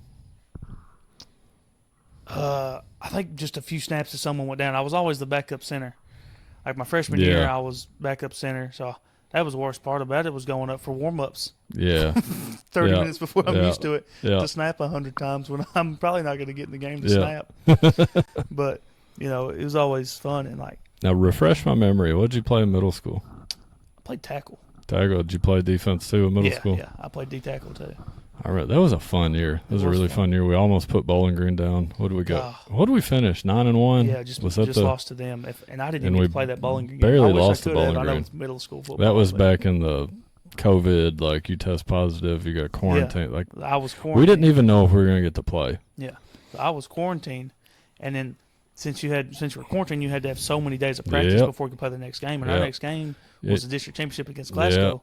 And we wouldn't have enough practices, so thank goodness, Randy Knuckles, he allowed me to come in and get a few extra practices in. And he said, "You're only going one way. You don't have the conditioning." So I'm like, "Oh, whatever." So I'm playing offense, and then I'm begging him to let me play defense. Yeah. And they get into like the red zone, like on the 30, somewhere in there, and he puts me and Bryson Fox in at the 2 tackles, and I get a sack.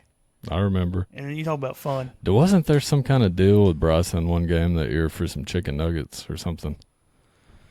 Oh, I don't know. Didn't somebody tell him if he had like X amount of sacks or something like that, they'd buy him like a 50-piece chicken nugget or something? That, maybe. It sounds, we always said something like that. Like when I wouldn't mind having Bryson on the podcast sometime. No, Fox? Yeah. He would love it. Yeah. He loves podcasts. I wouldn't. I made it. You get home for a few days. Need to work on getting y'all on here together. Yeah, I mean, it'd be fun. I seen him a video once I first got here in the room. Yeah. I said, "You know where I'm at?" He said, "Yeah, it's awesome." So he would love it. He wouldn't loves mind podcasts. having him on. He can talk for forever.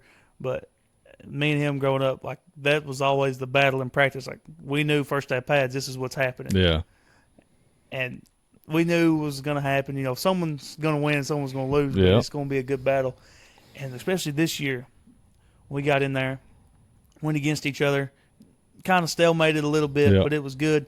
And then we get into like the Oklahoma drills, two D linemen, 2 O linemen, linebacker, and we get into it and we start swinging on each other in the middle of practice. And the coaches are screaming like, "Hey, stop," and all that stuff. And it's just one after the other, and just bang, bang, bang, bang, bang. And you talk about fun. Like, I'll never forget that. Oh, and then you're friends after. Yeah, and that's what people outside of football don't understand. Like, we just punched each other, but we had helmets on. It's just a competitive nature. Like, it was fun, and then we get done. It's like, good rep. Yeah. And then we went and cheered and on. People on the outside don't get that. They see that and they're like, "You're still friends with him." You just punched him. They're just going through it. He together. just put you on your butt. Yeah. I've been there. It's fun. Like, my freshman year, my first ever start was against Metcalfe County. Mm-hmm. And I'm nervous as a cat. This is Metcalfe County. They went 13-0 until they met Mayfield. Oh, was that the Metcalfe red shirt seniors year? Yes. Yeah. So that was my first ever game start. I'm nervous as a cat. And I'm in there, and they have this dude named Luke Meadows. Yeah. And the whole week, it's game planning. We are blocking this guy. Yeah. And he was always on quarterback's blind side, always lined up on the left side. When I was on the right side guard, and it was J. Eddie Martin was my center next to me. And we wasn't really friends at the time, but we was getting there.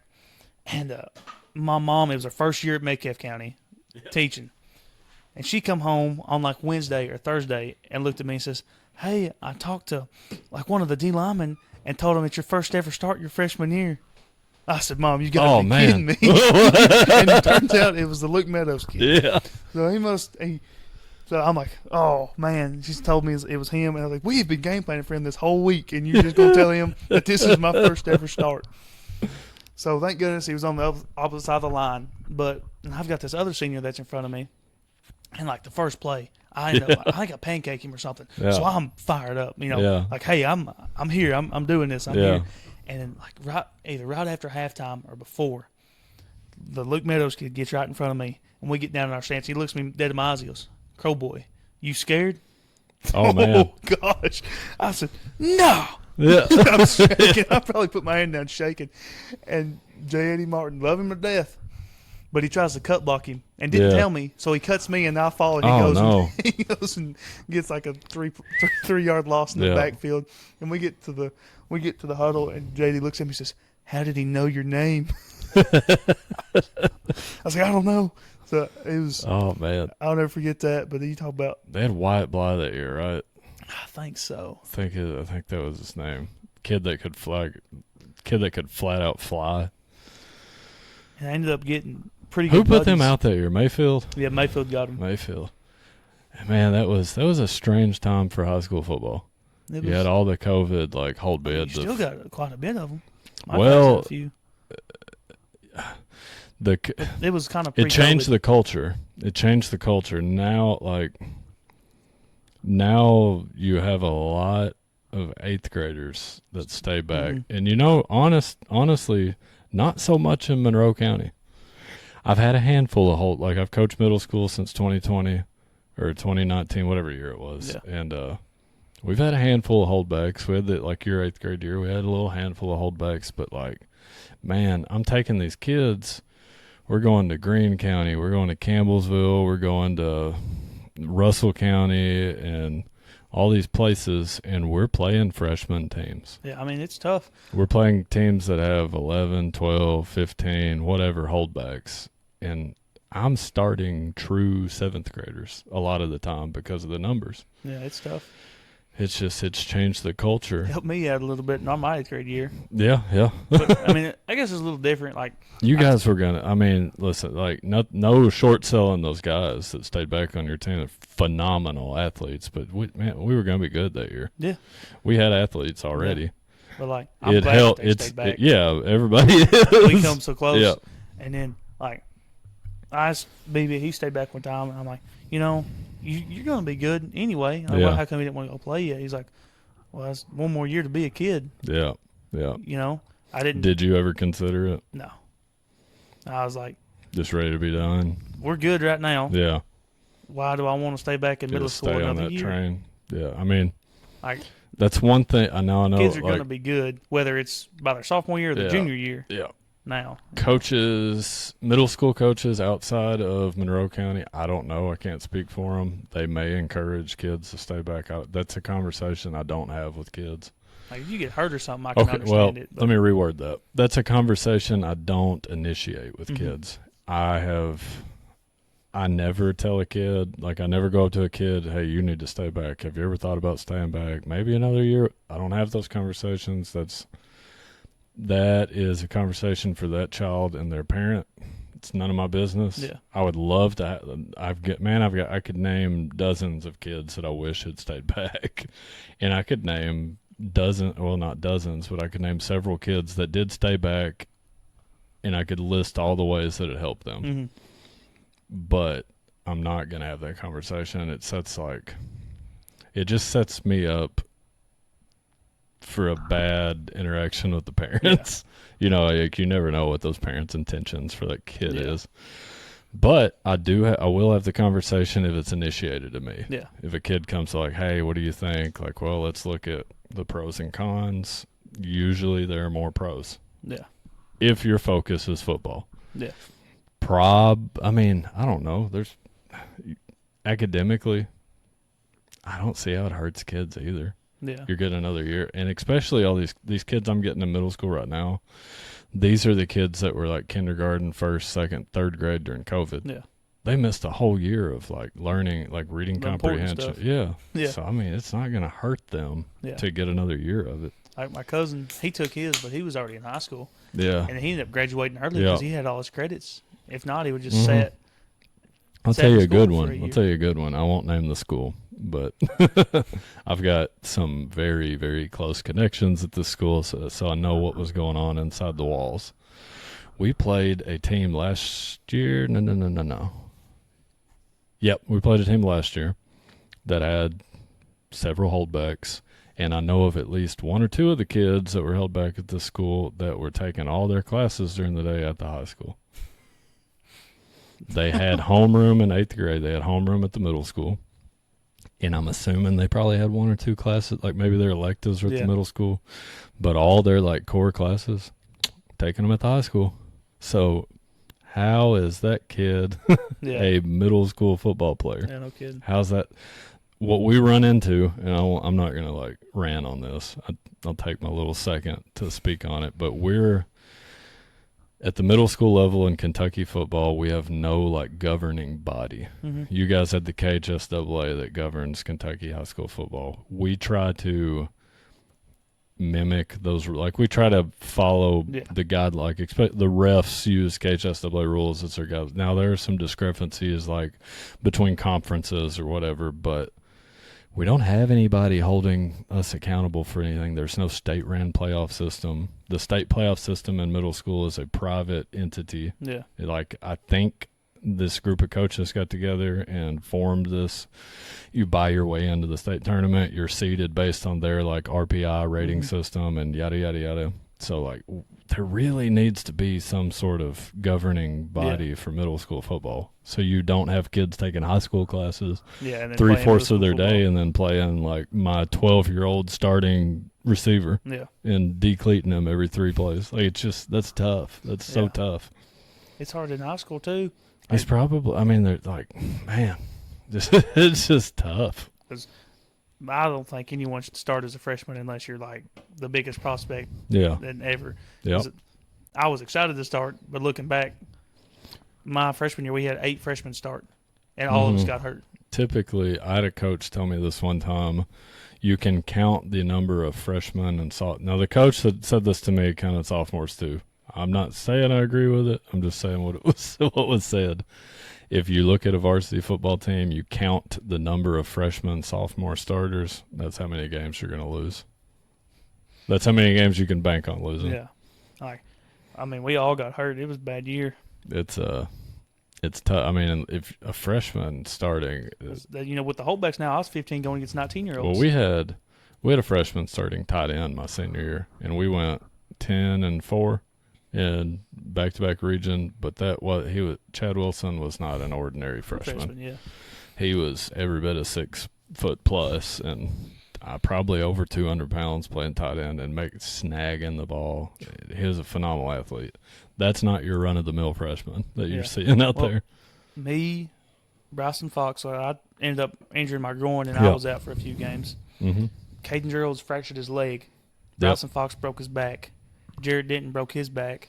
Mm-hmm. BB fractured his tibia in his leg. Like, it was bad. It was rough on us. Don't get me wrong, it was fun. I'm a freshman starting on varsity, and that's what we had to do. Yeah. But, man, it was rough on us. Oh, yeah. Yeah. Now, my freshman year, I went into my freshman year knowing, like, I'm not going to grace the field. I got my first time going into a varsity game was Owensboro Catholic. Varsity starter broke his face mask. Something on his face mask broke off, and my dad always told me, he's like, you're probably not going to go in the game, but you need to find John Pettit, and you need to stand behind him everywhere he goes, because somebody goes out, he's going to grab like somebody, first person he sees. Sure enough, I get grabbed, thrown in on kickoff against Owensboro Catholic.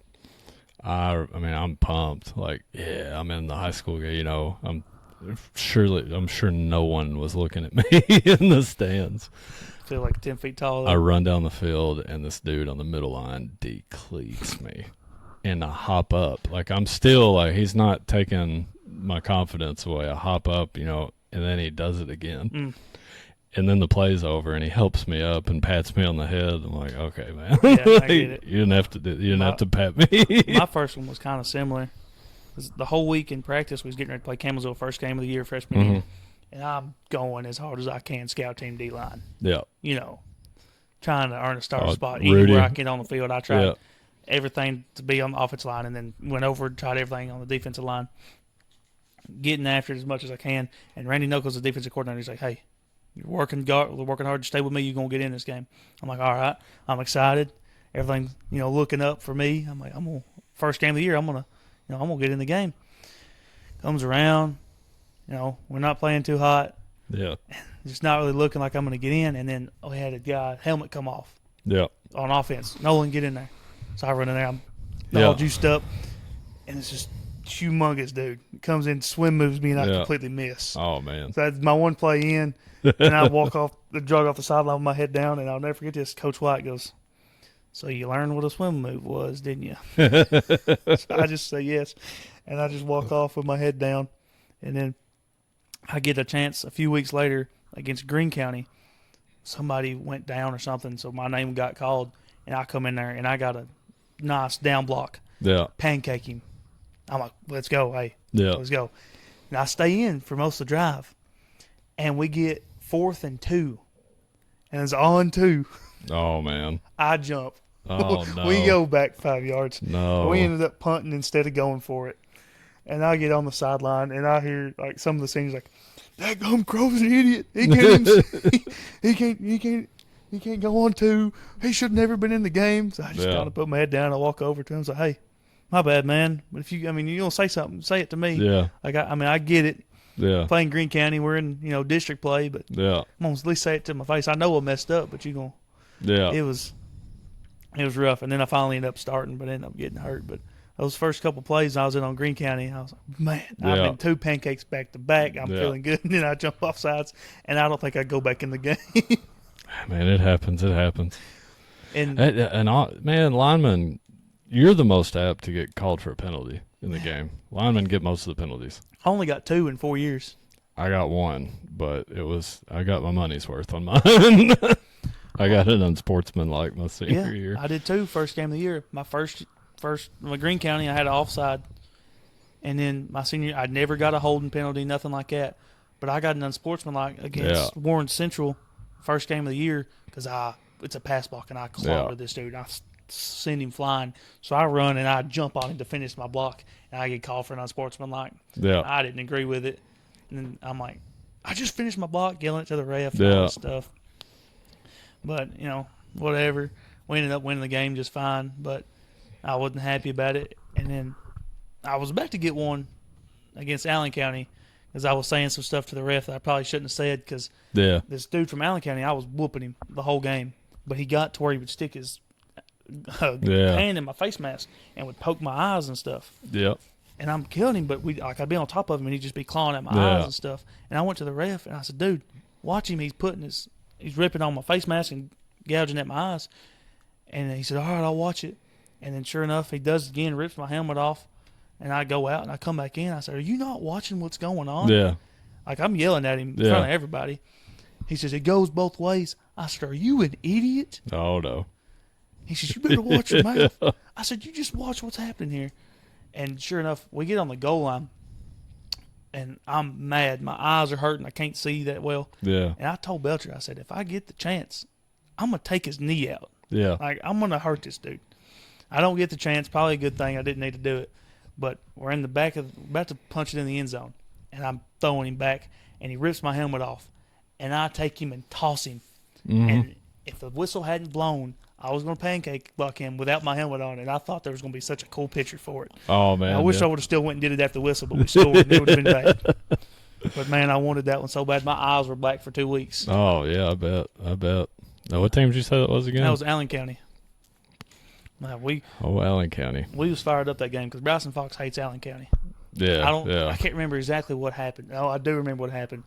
My sophomore year, he had just recovered from a knee injury. Yeah. So he was just getting back, and I had like bad nosebleeds my sophomore year. Mm-hmm. Like it would gush for like 5 minutes, wouldn't stop, like all year, and I would be lightheaded and stuff like that, and be sick.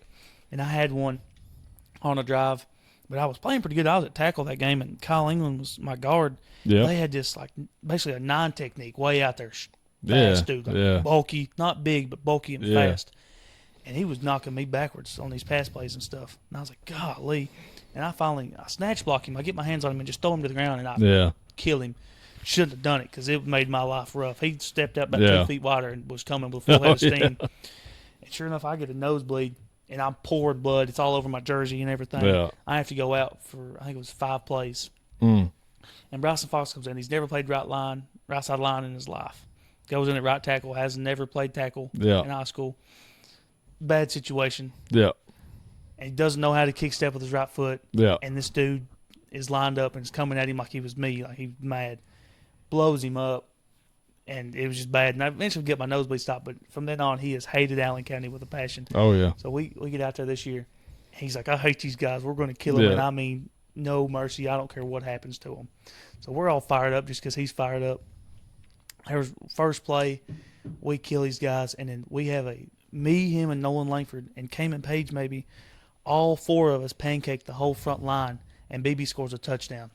And we all get up screaming our heads off. Just, he's saying everything underneath the sun to this dude. Yeah. We get off screaming. Oh, we get to the sideline, getting the crowd fired up, screaming. It's hot, but we're fired up. Yeah. And he's like, I hate these guys. Let's keep doing it every play. Yeah. Every play. Every play. We did it 3 or 4 times that night. Well, we had 3 guys stacked up on top of each other during that game. It was fun. Oh, yeah. We had some good games. Metcalf, offensively, we played good. That was a fun one for the offensive line. Me and Nolan Langford, we were encountered our side, so we got the double team block. And there was this kid in front of us. I don't know his name, but it might have been one of his first few starts. But we double teamed him, and Branson got right behind us. Yeah. Cayman and Fox pulled perfectly, and we kill this dude 30 yards downfield. Pancake. Branson runs right behind him. I land on top of him. Langford is able to stay up and goes and kills the safety, and Branson walks in without getting touched into the end zone. It was bad. Dude, one of my favorite plays from this last year, the WEB Du Bois game. Yeah. I don't remember what the play was. For whatever reason, I was watching Nolan Langford on the play. And he had this little, smaller dude in front of him a lot of the game, but he was fast. And Langford pass blocked this kid for forever. Good 12, 15. You probably know the play I'm talking about. Oh, it took forever. Stayed in front of this kid for 12 seconds, it seemed like. And I'm just watching in awe. It's phenomenal. It's crazy. Sometimes you're just like, what's taking so long? Yeah.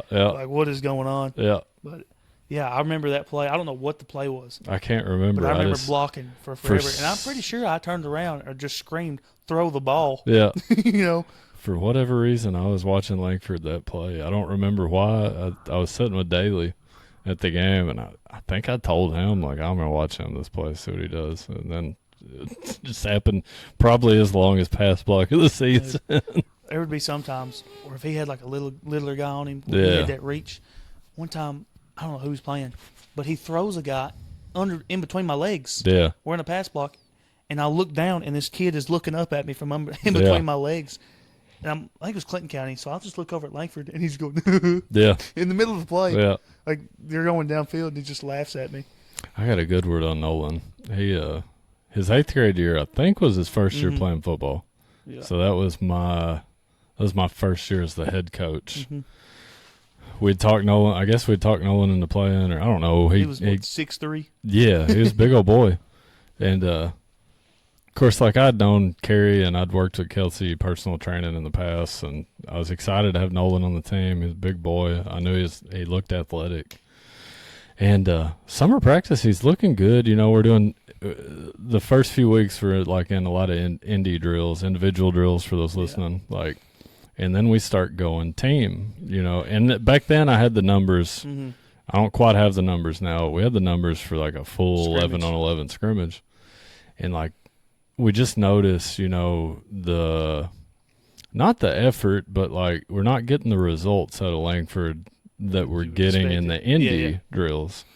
And, it's kind of frustrating Belcher a little bit. So I call him over. I'm like, hey, man. We're running this play off your hip. You've got to get him downfield. We need to drive off the ball. And he looks at me and says, you mean, I can push him down the field? And I said, what do you mean? He said, can I take him, down the – I said, yeah.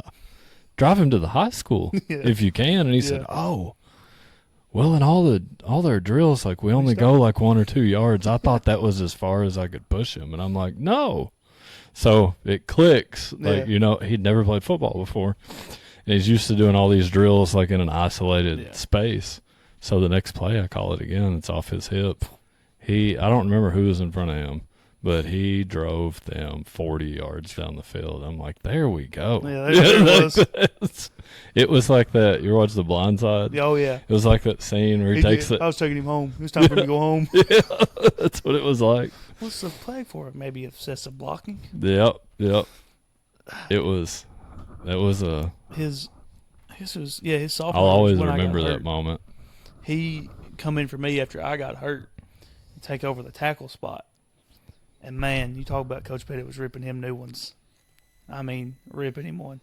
And he would come over to, he's like, what am I doing wrong? I'm like, dude, I don't know. Yeah.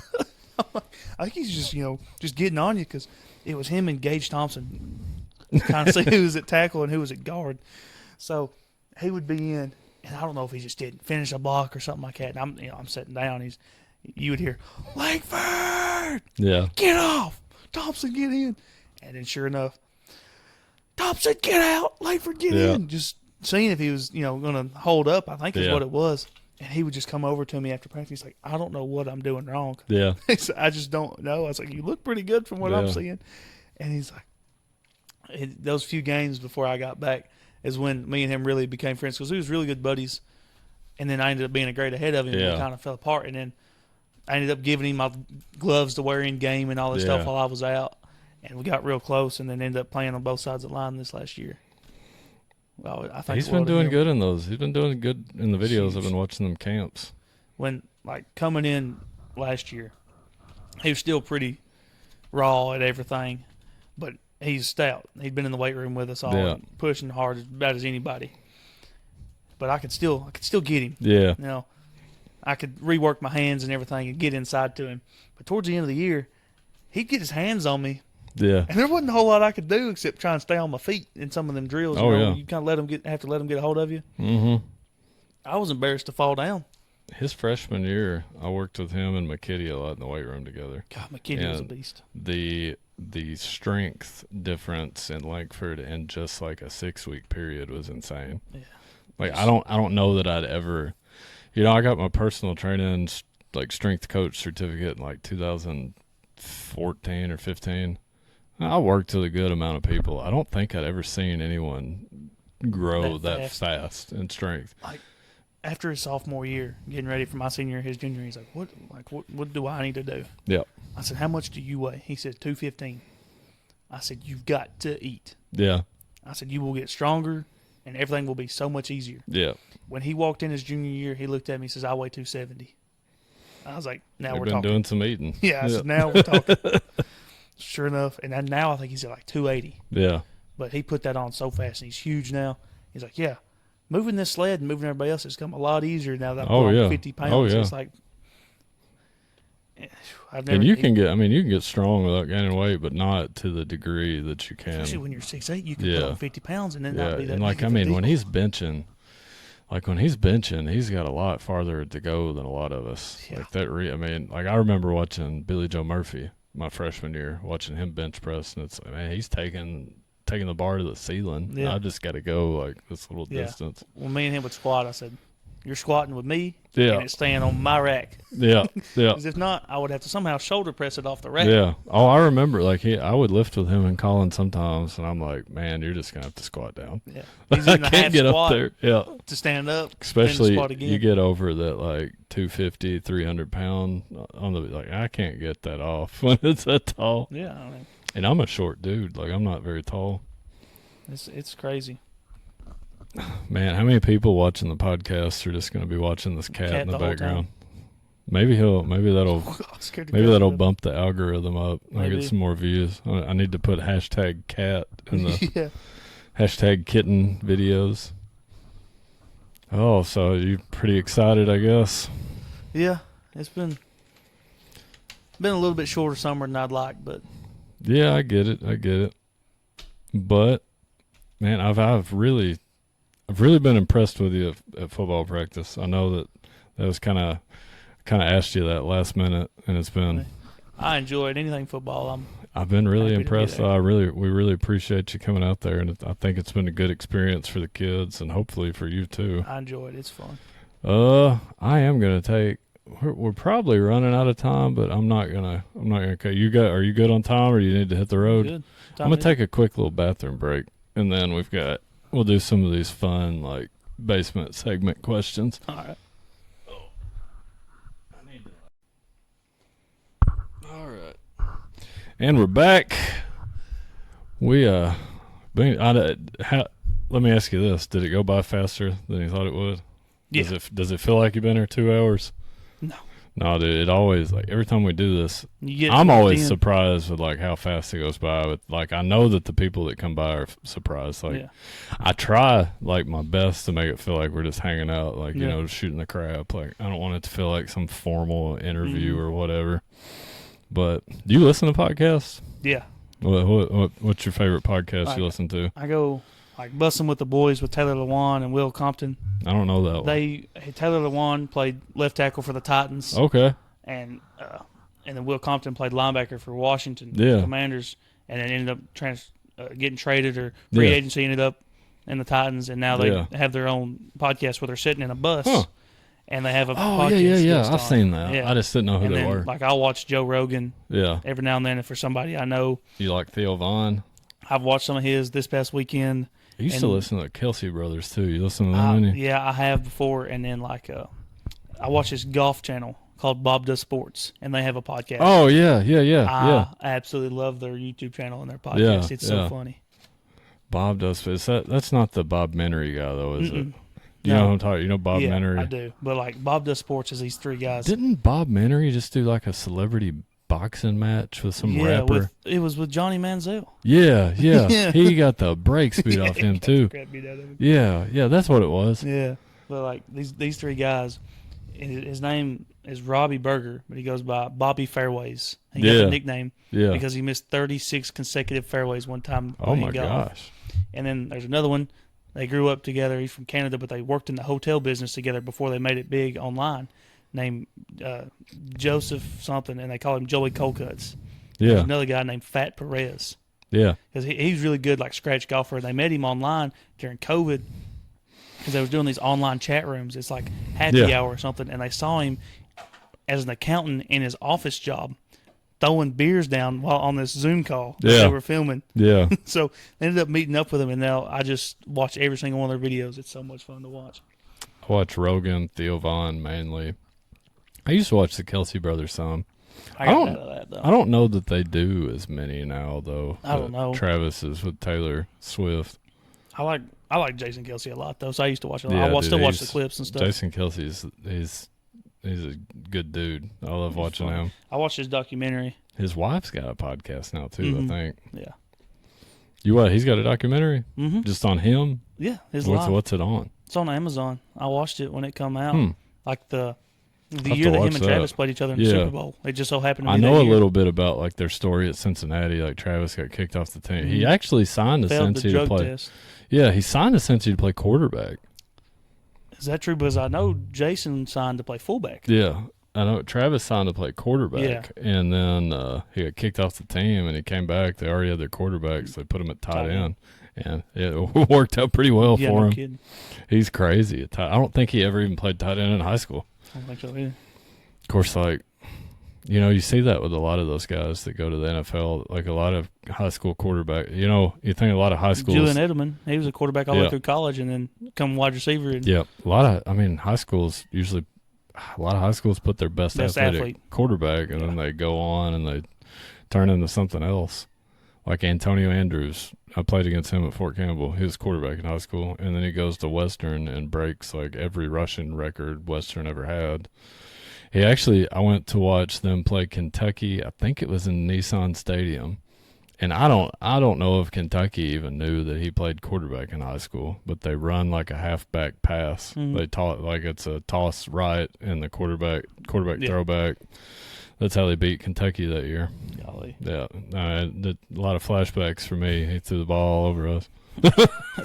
Not me this time. That was a heartbreaker, losing to Fort Campbell, but it was pretty cool, you know, watch him play for the Titans for a few years. I'm like, yeah, at least I didn't lose to some bum, you know. But then they drafted Derrick Henry, and that was the end of Antonio Andrews. Yeah. Had Chad Johnson and Derrick Henry in the same room. I really think that Antonio could have maintained an NFL career. I just don't know, like, how willing he was to leave Tennessee. Like, he played in high school at Fort Campbell, which most of Fort Campbell's in Tennessee. The high school just happens to be across that Kentucky line. So I guess he grew up like in Clarksville, Tennessee, basically. So he went to Nashville. I don't know. He didn't get drafted, I don't think, but he signed to the Titans, and his second or third year, he ended up as running back number 1 option. I think he was the starter for 2 years, maybe. Then they drafted Henry, and that was all she wrote. He could have probably played somewhere else. I don't know him. It's not like I had conversations with him or anything. I'm just willing. I would bet he didn't want to leave Tennessee. Yeah. And he's probably doing pretty well with other business ventures. Like, if you play in the NFL for 2 years, man, you can have football. You can host football camps the rest of your life and make a killing. Yeah. You just put one of your pictures on the poster. NFL. Yeah, skills camp. Like, here you go. Give me your money. Yeah, $100 a person. Yeah, I mean, I can do that, and I'm gonna be lucky to draw in like $40. But we'll start wrapping things up. Typically, I have a guest on. We'll go through like a couple little segments. Yeah. We'll do like a top 5 list or something like that. Me and your dad, we talk about movies all the time. Are you like as big into movies as he is? So I want to hear your top 5 movie list. Man, I was more prepared for top 5 fries. Me and Bryce Knuckles making a joke about top 5 fries. Oh, you want to do that too? No, yeah. I mean, we can if we want to. Yeah. But, man, that's tough. What do you think about John Jackson's top 5 French fries list? It's okay. What about, who else did I ask that? I think it was Jackson Arnott, and he was going, are all Yeah. fries at their peak? Yeah. Yeah. But I think my one that I've watched the most and will probably always be able to watch is Remember the Titans. Yeah. So I've is got that it. your number 1 or 5? I think I'm going to put it at 1. Okay. And then number 2, There's one movie in particular that I'm going to be disappointed if it's not on the list. like, I'm in a kind of a tight spot here because I like Captain America, Yeah. the First Avenger, and Winter Soldier. Yeah. Not as big fan of the Civil War just because it's all fighting each other. Yeah. Yeah. And then Endgame. Yeah. I probably have to put Endgame at 2. Okay. I don't like, how he I ends up being respect that. old at the Yeah. end and all that stuff because I want him to still. I think we're going to get I think we're going to figure out what happened with that, though, here pretty I soon. do too. But number 3, I probably have to put the original Avengers. Okay. I'm big on that. Yeah. 4, probably Facing the Giants.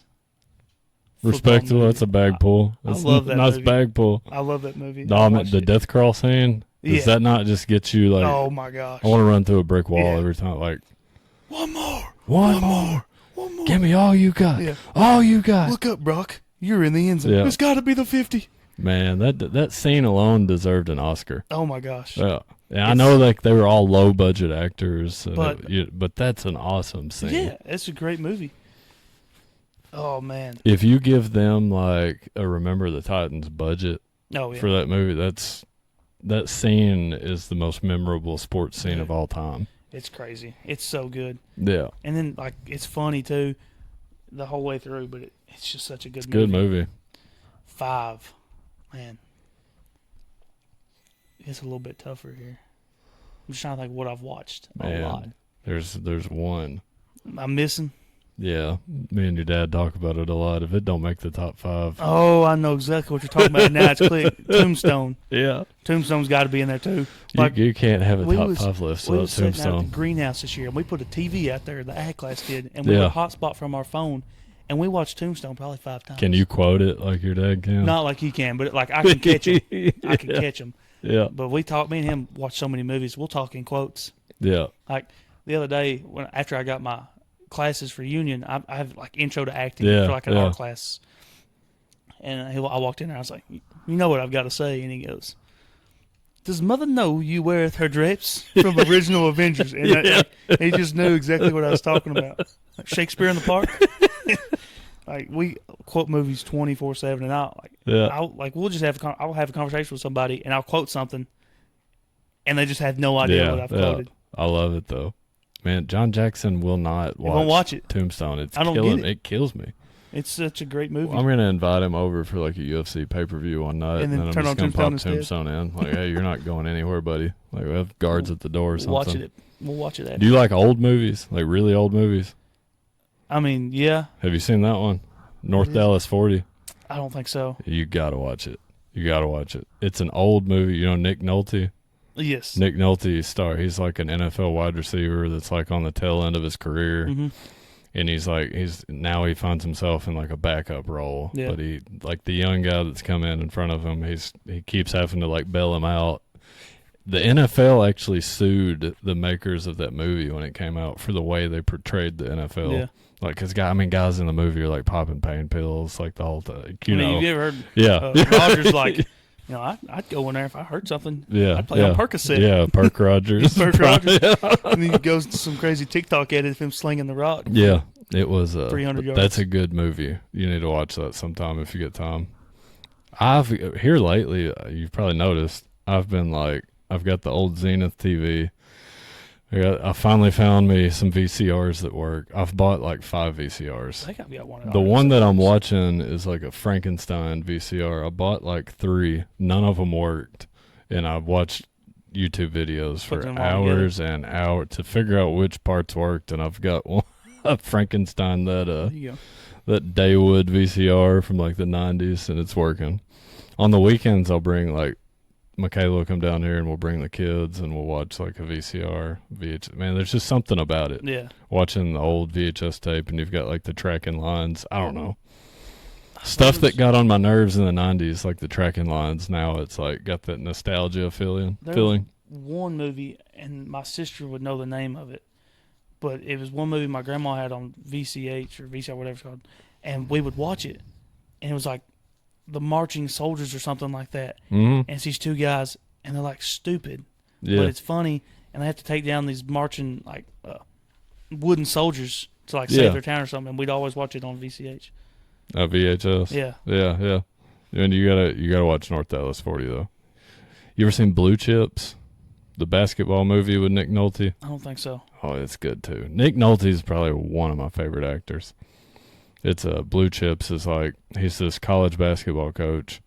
I always felt like they made the movie. You know, you watch Kentucky basketball at all? A little bit. I've gotten more into it. You know who recently. Eddie Sutton was?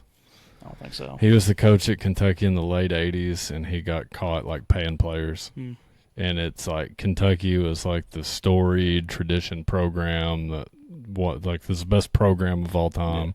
Yeah. And then there's this like shade cast on them because they were caught paying players. I always felt like the movie was probably like a dig at Kentucky because of that. Probably made it more famous. Nolte is he's at like this made up university in the movie, and they're like the most storied program in college basketball in the movie, and he does things the right way. But now he finds himself in a place where like he can't win games, he can't win the big one. So he gets some recruits and starts paying them under the table, and it like turns out pretty bad for him. So it's a good movie. I know you probably like football movies better, but I've watched so many. Blue Chips is a good movie. If you don't do anything else this year, watch North Dallas 40 and Blue Chips. Alrighty. Good movies. Oh, let's see. Top 5 French fries list. I want to hear it. Honorable mention to nacho fries. Nacho from Taco Bell? Yeah, Man. honorable mention, but you can't put them in the top 5 because it's not true fries. I like them, but I've grown to like them more. I didn't like them when they first came out. I enjoy them, but I think at 1, just because I eat them the most, it's probably McDonald's as long as they're fresh. Yeah, but McDonald's If you fries, get 'em- they can be bad. Yeah. They can be really bad. And then 2, probably Zaxby's. I love Zaxby's fries. Zaxby's are good fries. And then I feel like I'm going to miss some here, but like you go to Cane's with the cane sauce, those fries with the cane sauce. I respect you that. can't beat that.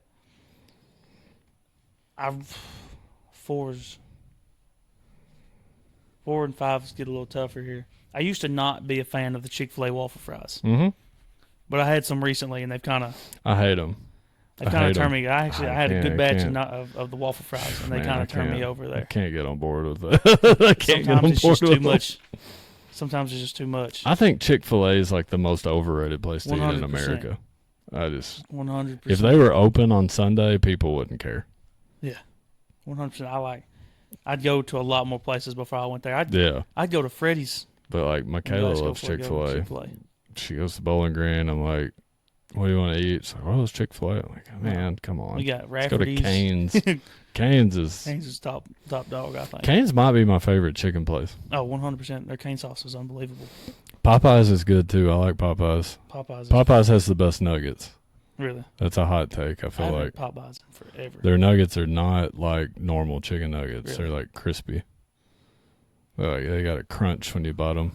They're probably more like popcorn chicken. Yeah. But they still call them Hard to beat nuggets. it. Burger King's got good chicken nuggets. Really? Oh, yeah. And I learned that like a month ago.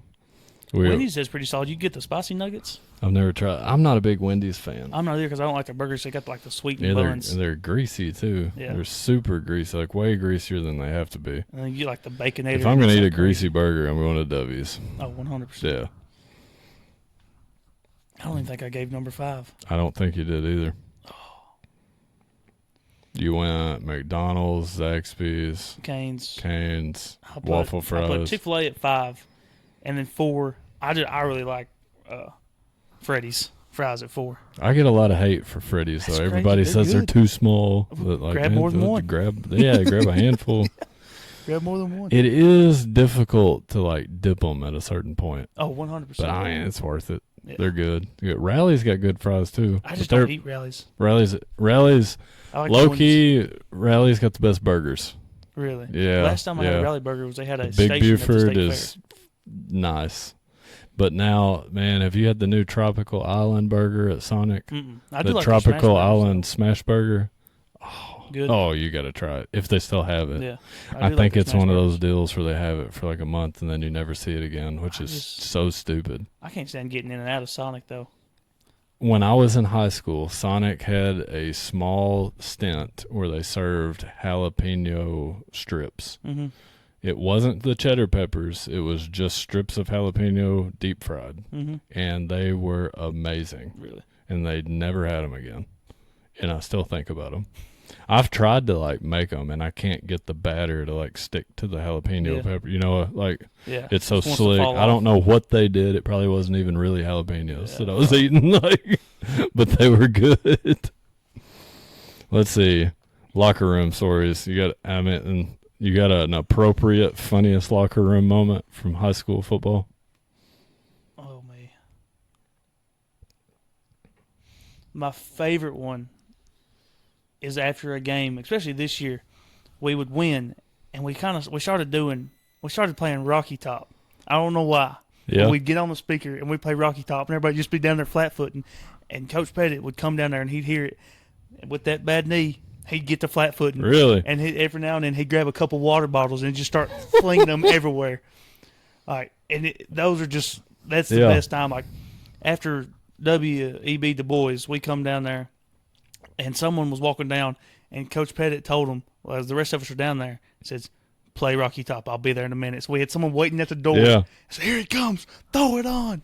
And he comes down there. He's got 2 bottles of water in each hand, already halfway open. Boom! Let's go! And just everybody starts flat-footing. Water bottles getting thrown. People are trying not to get wet because they already got their pants back on. Yeah. And then next thing you know, people are throwing hot dogs.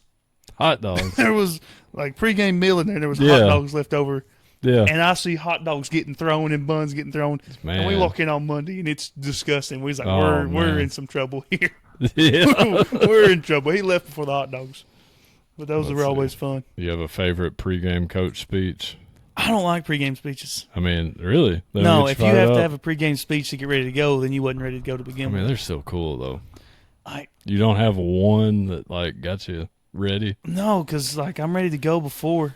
Yeah. Like I mean, I get it. I get it. Once I put my helmet on, I'm ready to go. But until then, I There don't really was care. we got a speech my junior year.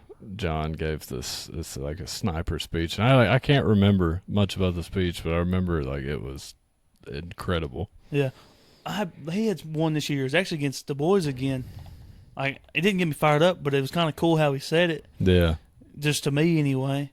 We was sitting down there, and he's like, "Monroe County is special. This football field is special. They couldn't even figure out how to get here. Like it has just a certain orbit tucked away." Yeah. He's like, they had to put in a separate address to get here. They didn't even understand what they're about to walk into, and it just kind of was kind of cool. I like that. But I don't really like pregame speeches though. I'm ready before, and then it's just like everybody gets fired up, and then we still got 5 minutes before we play. Yeah. I'm like, once I put the helmet on and run out of the helmet, we usually got ours like behind. Well, we didn't run through a blow up helmet for one. and nobody else is anymore. And They got rid of that. And I'll tell you what, this is an unpopular opinion. I'm about to get hate for it. I hated the blow-up helmet. I've always hated it. I hated it. We didn't run through it when I played. Then the class after me bought it. I didn't like it. I hated it. Dude, I loved it because when I was little, I remember seeing everybody in it and jumping and screaming. You and know why out. we got it, right? And we went to play Fort Campbell my senior year at Austin P University, and Fort Campbell had a big blow-up helmet that they ran out of before they fielded the field with their small collegiate team. I remember just seeing that as a kid. So I guarantee you we got that because Fort Campbell had one, and then it's been there since 2011. So are they getting something new? They done got something else. It's just what a tunnel. is it? Is it a blow-up tunnel? Yeah, just a blow-up tunnel. I don't like it. No, I don't know, but it makes me happy. Like my class was the last class with the helmet. Yeah, I get it. I remember seeing my class was the last class without a helmet. Yeah, it's like you said about pregame speeches. We didn't need a helmet. We didn't need that. But just seeing all those guys, that I'm like, oh my gosh. I never thought about that before. My class was the last class to not run through something. And I was like, that's so cool. I want to be that guy. And then being in there, being at the front, seeing everybody, seeing the crowd, and then running out there and giving those kids high fives. It's just. What's like your favorite little thing about high school football? Like, and I'll give I worded that poorly. I'll give my answer so it kind of gives you like an idea of what I mean. I miss the sound of everybody walking across the parking lot in the cleats. Man, I don't know. It's just, I think my favorite was just how well everyone traveled for our games. Mm-hmm. Knowing anywhere we went, how far it was. We're going to have just as many people there from Monroe County as you've got at your home field, and it's just as loud. Like, I love going somewhere and seeing that our crowd is packed. Yep. We got kids playing football on the opposing team sideline, throwing football around, and we got parents having to bring chairs to sit outside because there's not enough room. Oh, man, when we played at Austin P University against Fort Campbell, that was the only time in my high school career that I had trouble hearing the cadence on the field. Like, it was crazy. It was nuts. Let's see. You got any weird pregame rituals? Superstitions? I don't have any. You're not superstitious, nothing? No. I didn't wash my practice gloves. That was just to aggravate everybody else on the team, so I had to smell my gloves. I can't remember, like, I used to listen to like the same playlist. I don't think that's weird. I don't like listening to music before. Really? I don't put in headphones or nothing. Like if we was in there and they had music playing, I would just dance and like. I would always listen to "I Put On" by Young Jeezy. Do you know that song? Yeah. I always listen to that. Of course, that was like a new song my senior year. But yeah, I don't really care. I used to listen to Eminem a lot. Like it's good, but I'll tell you my favorite one that played before all the home games. And none of the players came. I think it was just a CD that maybe John or one of the coaches burnt. But we used to listen to the Gap Band. It was "You Dropped a Bomb on Me" before every game. Yeah. It's not like a hype song. We would have music on a speaker down in the locker room, and I didn't really care what was on it. But I would get everybody's in their lockers, locked in, helmet like next to them, AirPods in, with their pants on, just sitting there staying focused. And I'd just be up dancing, you know. Yeah. I'm not like in the game till I put my helmet on. But when I had it on, every game this year we had our playlist, and Many Men by 50 Cent would come on. Yeah. Right when like we started our agilities, and that's the only one that I would sing to. Have you ever listened to that AI Many Men by 50 Cent? Like where it's like 70s, like it's pretty good. That's crazy. Yeah. It's a good song. Yeah, it is. It's really good. All right, let's do a rapid fire, then we'll call it an episode. All right, rapid fire. Coke or Pepsi? Neither. Really? Don't like them. If you had to pick one. You absolutely have to. Coke. Diet Coke or Coke Zero? Coke Zero. Yeah, I know what your dad would say. Yeah, that's the only reason I picked it. I don't drink I drink Diet Coke. He drinks Coke Zero. UK or Louisville? UK. Pizza Hut or Domino's? Domino's. Batman or Superman? Superman. What's your dream job? Veterinarian. Coloring pencils or crayons? Coloring pencils. Walmart or Target? Walmart. Football or basketball? Football. Xbox or PlayStation? Xbox. That's all I've got. We're gonna bring ChatGPT into the chat. Let's see. Should have got me with like ski or Mountain Dew, man. Give me ChatGPT, give me a list of 20 rapid fire questions. For example, Coke or Pepsi. Is that not amazing? I can just do quick. that. Yeah. All right. Cats or dogs? Dogs. Coffee or tea? Tea. Sweet or salty? Salty. Summer or winter? Summer. Beach or mountains? Beach. Pizza or tacos? Pizza. Netflix or YouTube? YouTube. iPhone, Android? iPhone. Marvel or DC? Marvel. Really? All day? All day. I like Marvel. I like Marvel movies better. I like DC comics better. They got some good TV shows though too. Morning or night? Not. Xbox or I already asked that one. Texting or calling? Texting. Country music or rock? Country. Chicken or steak? Steak. Pancakes or waffles? Pancakes. Books or movies? Movies. Sneakers or boots? Boots. Comedy or horror? Comedy. Money or fame? Money. I feel like I agree with you on 90% of those. Give me 20 funny ones. I love ChatGPT. Yeah. I forgot about this one. Would you I've asked like so many guests this. All right. Would you rather fight? You got to fight them. Mm-hmm. One horse-sized duck or 100 duck-sized horses? 100 duck-sized horses. Really? Yeah. What's your strategy? Just kick them. You just kicking? Just kick them. You get a big old duck that flogs you, man. It's gonna be rough. Yeah. Have you seen like the clips from that argument? I don't know, man. Like I'm going with the duck-sized horses I'm going with the duck-sized horses too. Yeah, I'm just kicking them. That big duck yeah, is gonna mess you up. He can fly. Yeah. Like, I'm not messing with that. no. All right, toilet paper over or under? Like on the roll. Over. I don't even know what we do. That's like a big argument for some people. I don't even have mine on a roll. I just grab it with Are you one of the people that like when you have to get a new roll, you just set it on top? Yeah. Yeah, that kills my wife. It sits on the counter. Yeah, I'm not like I've got like the roll and I just set it on top of that. Would you rather always have wet socks or always have popcorn kernels stuck in your teeth? Wet socks.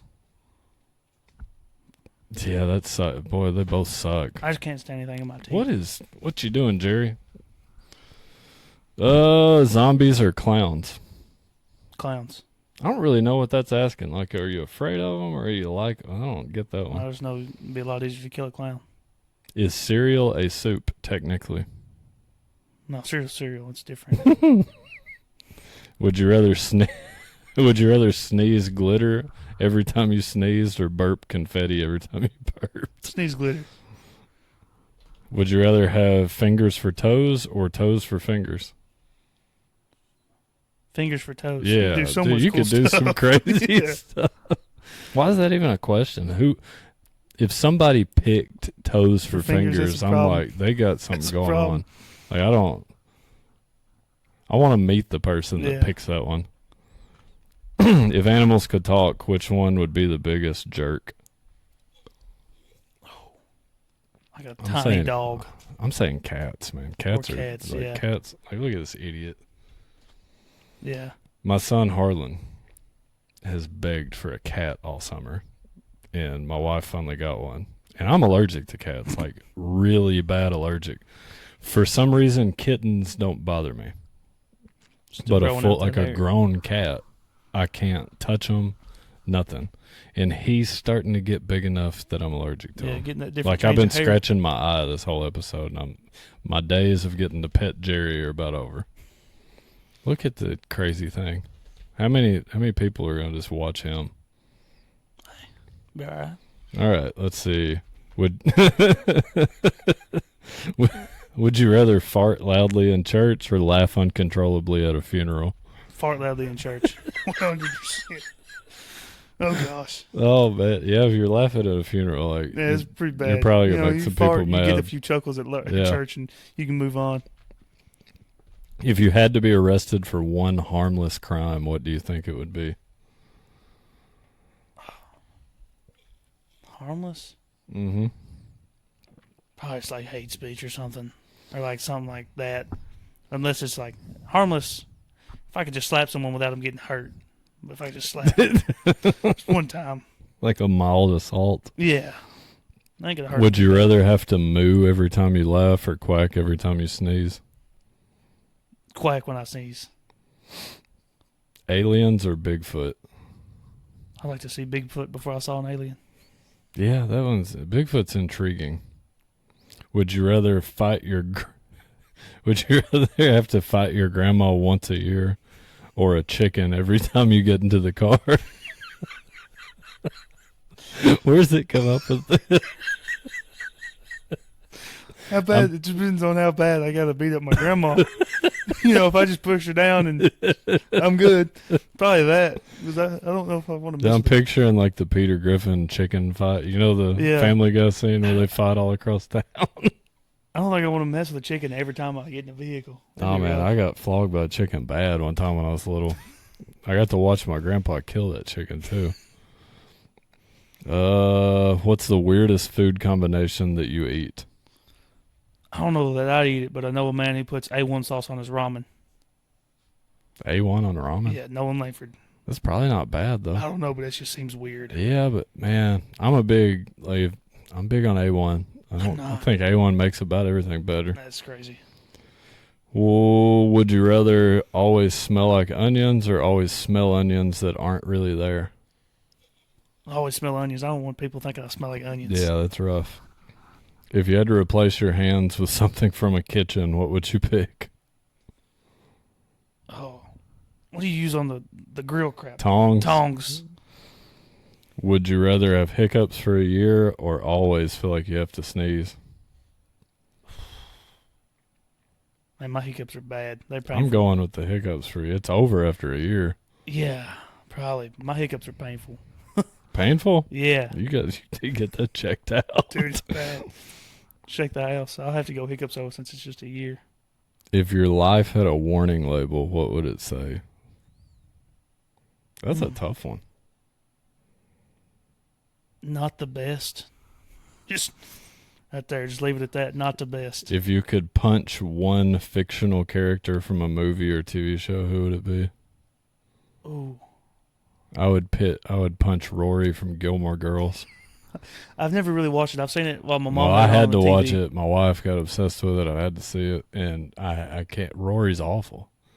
She's a horrible person. That's the mom, ain't it? That's the daughter. That's the daughter? Right, yeah, she's a horrible person. Everybody out there that's Team Rory is stupid. Man, I don't really know. And I hate that I know that. I hate I've seen she's watched Gilmore Girls like probably 5 times. So it's like I'm either watching Gilmore Girls or I'm playing on my phone. Yeah. Then you're playing, you hear something. What's happening? Like punch them. I can't stand Rory. I'm trying to think last person that made me mad in a movie. Or, you're watching One Tree Hill. Lucas from One Tree Hill, he can get these hands too. Yeah. He's a big whiny baby. I'm trying to think. Anybody out there that watched One Tree Hill, I was Team Dan Scott from the first episode. I would probably, just because it would be funny, punch Dwight Schrute. From The Office? Yeah. Just because it's stupid. Yeah. He's all the time doing those taekwondo classes and stuff and saying that he's a master. I've never watched The Office, but I know so much about it because all my friends are obsessed with it. It's so funny. Like I know the basketball episode where he's like, I usually hit those. Yeah. Like I know so many quotes from it, but I never watched it. Oh, and that was the last one. Let's see if we got anything else crazy on here. Nah, would you rather live without internet or air conditioner? Internet, dude. Give up TV shows or movies? TV shows. Eat the same meal forever or never eat your favorite food again? Eat the same meal forever. Fight one. Oh, yeah, I already did that one. Lose your phone for a week or no vehicle for a week? Probably lose my phone. Yeah, I'm going no phone. You ever leave the house and forget your phone and feel like you're free? No. I'd try it sometime. Well, if I do that right now, Yeah, I might get in trouble. They probably won't be cool with it. Give up pizza or burgers forever? Probably burgers. You just do so much with pizza. Win a state championship or win $50,000? State championship. There was an episode where I picked the $50,000. Really? And I've gotten a lot of hate for that. If I could have won the state championship my senior year, my gosh. I'm looking at it though, like from a coach's perspective, and I'm hoping that I have a chance to win a state championship later on. You know, I'm taking the $50,000 if I can still compete for a state championship. Yeah, I'll take my high school I state get championship. it. I would have said the same thing at your age. Would you rather run a 99-yard touchdown or catch the game-winning pass? Game-winning pass or just a touchdown? A 99-yard touchdown. I'd run out of steam, dude. Give me the game-winning touchdown. I'm taking the 99 yards. Wow. I'm in the record book. So? There's nobody. That's the school record. Well, it depends on what game it is. You know, if it's just a regular season game, then maybe the 99 you're in the record book forever. Yeah, but this is one game. Championship game. Yeah, but what if it's just a regular game? And you caught a 2-yard pass? Yeah, but nobody's I've never gonna remember scored that. a point. Yeah, never. No, I played Little League. No, I had one chance and someone jumped Never up and scooped took it and scored. Nothing. No, 6th grade against Clinton County, our last game of the year. Mm-hmm. We went undefeated, but I was at nose tackle. I was blowing this center up. I don't know who it was, but I would get past there, and I got to the quarterback, and he throws it up in the air, and I'm sitting right underneath it, and I'm about to jump up. Why and did go he throw get it up in the air? Because I was about to sack him. I had him in my hands. I had him in my hands. Oh wow! About to slow him down, and he throws it up, and I'm sitting there underneath it, about to reach up and grab it. And Eli Geralds runs up from middle linebacker and jumps in the air and grabs it out of my hands and runs it 5 yards into the end zone. Man, that sucks. Yeah. I would just want to score a point, but I feel like just mossing somebody for a game-winning touchdown. I never scored in high school. I've never scored a point in an organized game. I've scored a few points in pickup basketball. I had one chance to score in high school. I think there was a kickoff against Adair County. I was on kickoff like every game from my sophomore year till I graduated. The one time I wasn't on kickoff, it was Adair County. I got subbed out. I don't know why. Mm-hmm. Can't remember why, but I wasn't on kickoff for this particular kickoff. And the guy that went in for me scooped and scored a fumble. Man. Which, I know all the variables. I may not have been standing there. Yeah. But I might have been. Yeah, it could have been. I never scored in high school. I've never scored. I don't think I scored in middle school. I'm not sure. I scored a few times in Little League. I picked up a few fumbles. Well, I mostly just fell on them because I wasn't going to attempt to. I did return a kick for a few yards. All right. School. Here's one Jackson asked on the podcast. I'm going to steal this from Jackson. Would you rather dunk a basketball, score a touchdown, or hit a home run? Once or consistently? Just once. Oh. I'm dunking. Yeah, I mean, there's nothing. There's no way that anything. But if it's cooler. Just once, I got to have it on video to prove somebody I did do it. But if I could consistently dunk, 100%. I just can't. I can't imagine anything feels cooler than dunking a basketball. Yeah, I would have played basketball. Yeah. Who's this guy? It was like when I played basketball. Had I been able to dunk, you wouldn't have been able to play me. I would have never tried to do anything else. I would have tried to dunk on everybody. I wouldn't care if I even got close. No, I not laying that in. I'm trying to dunk it. Yeah. Would you rather have a rewind button for real life or a pause button? Pause. Like just for time or you? Time. Yeah. You can pause everything. Yeah. Pause? Yeah. Like, you ever seen the movie Click? Oh, that's such a deep movie. Yeah, It's a twisty, turny It starts thing. off funny. Funny, and then it gets deep. That'd be cool to have that remote, though. Yeah. As long as it didn't do what it did. Yeah, like if you could just avoid that part. Yeah, the bad parts. Just give me the good parts. Yeah. Yeah, it'd be sweet. Would you rather be able to fly or read minds? Read minds. Yeah. I wouldn't want to have to read minds. I'd want to be able to turn it off. Like, I don't like that one movie with the dude who plays the Patriot. Yeah, What Women Want or something like that, where he always hears women's thoughts. Yeah, that would suck. Would you rather play in the NBA for 1 year or be a college basketball legend? College basketball legend. Coach a championship team or play on one?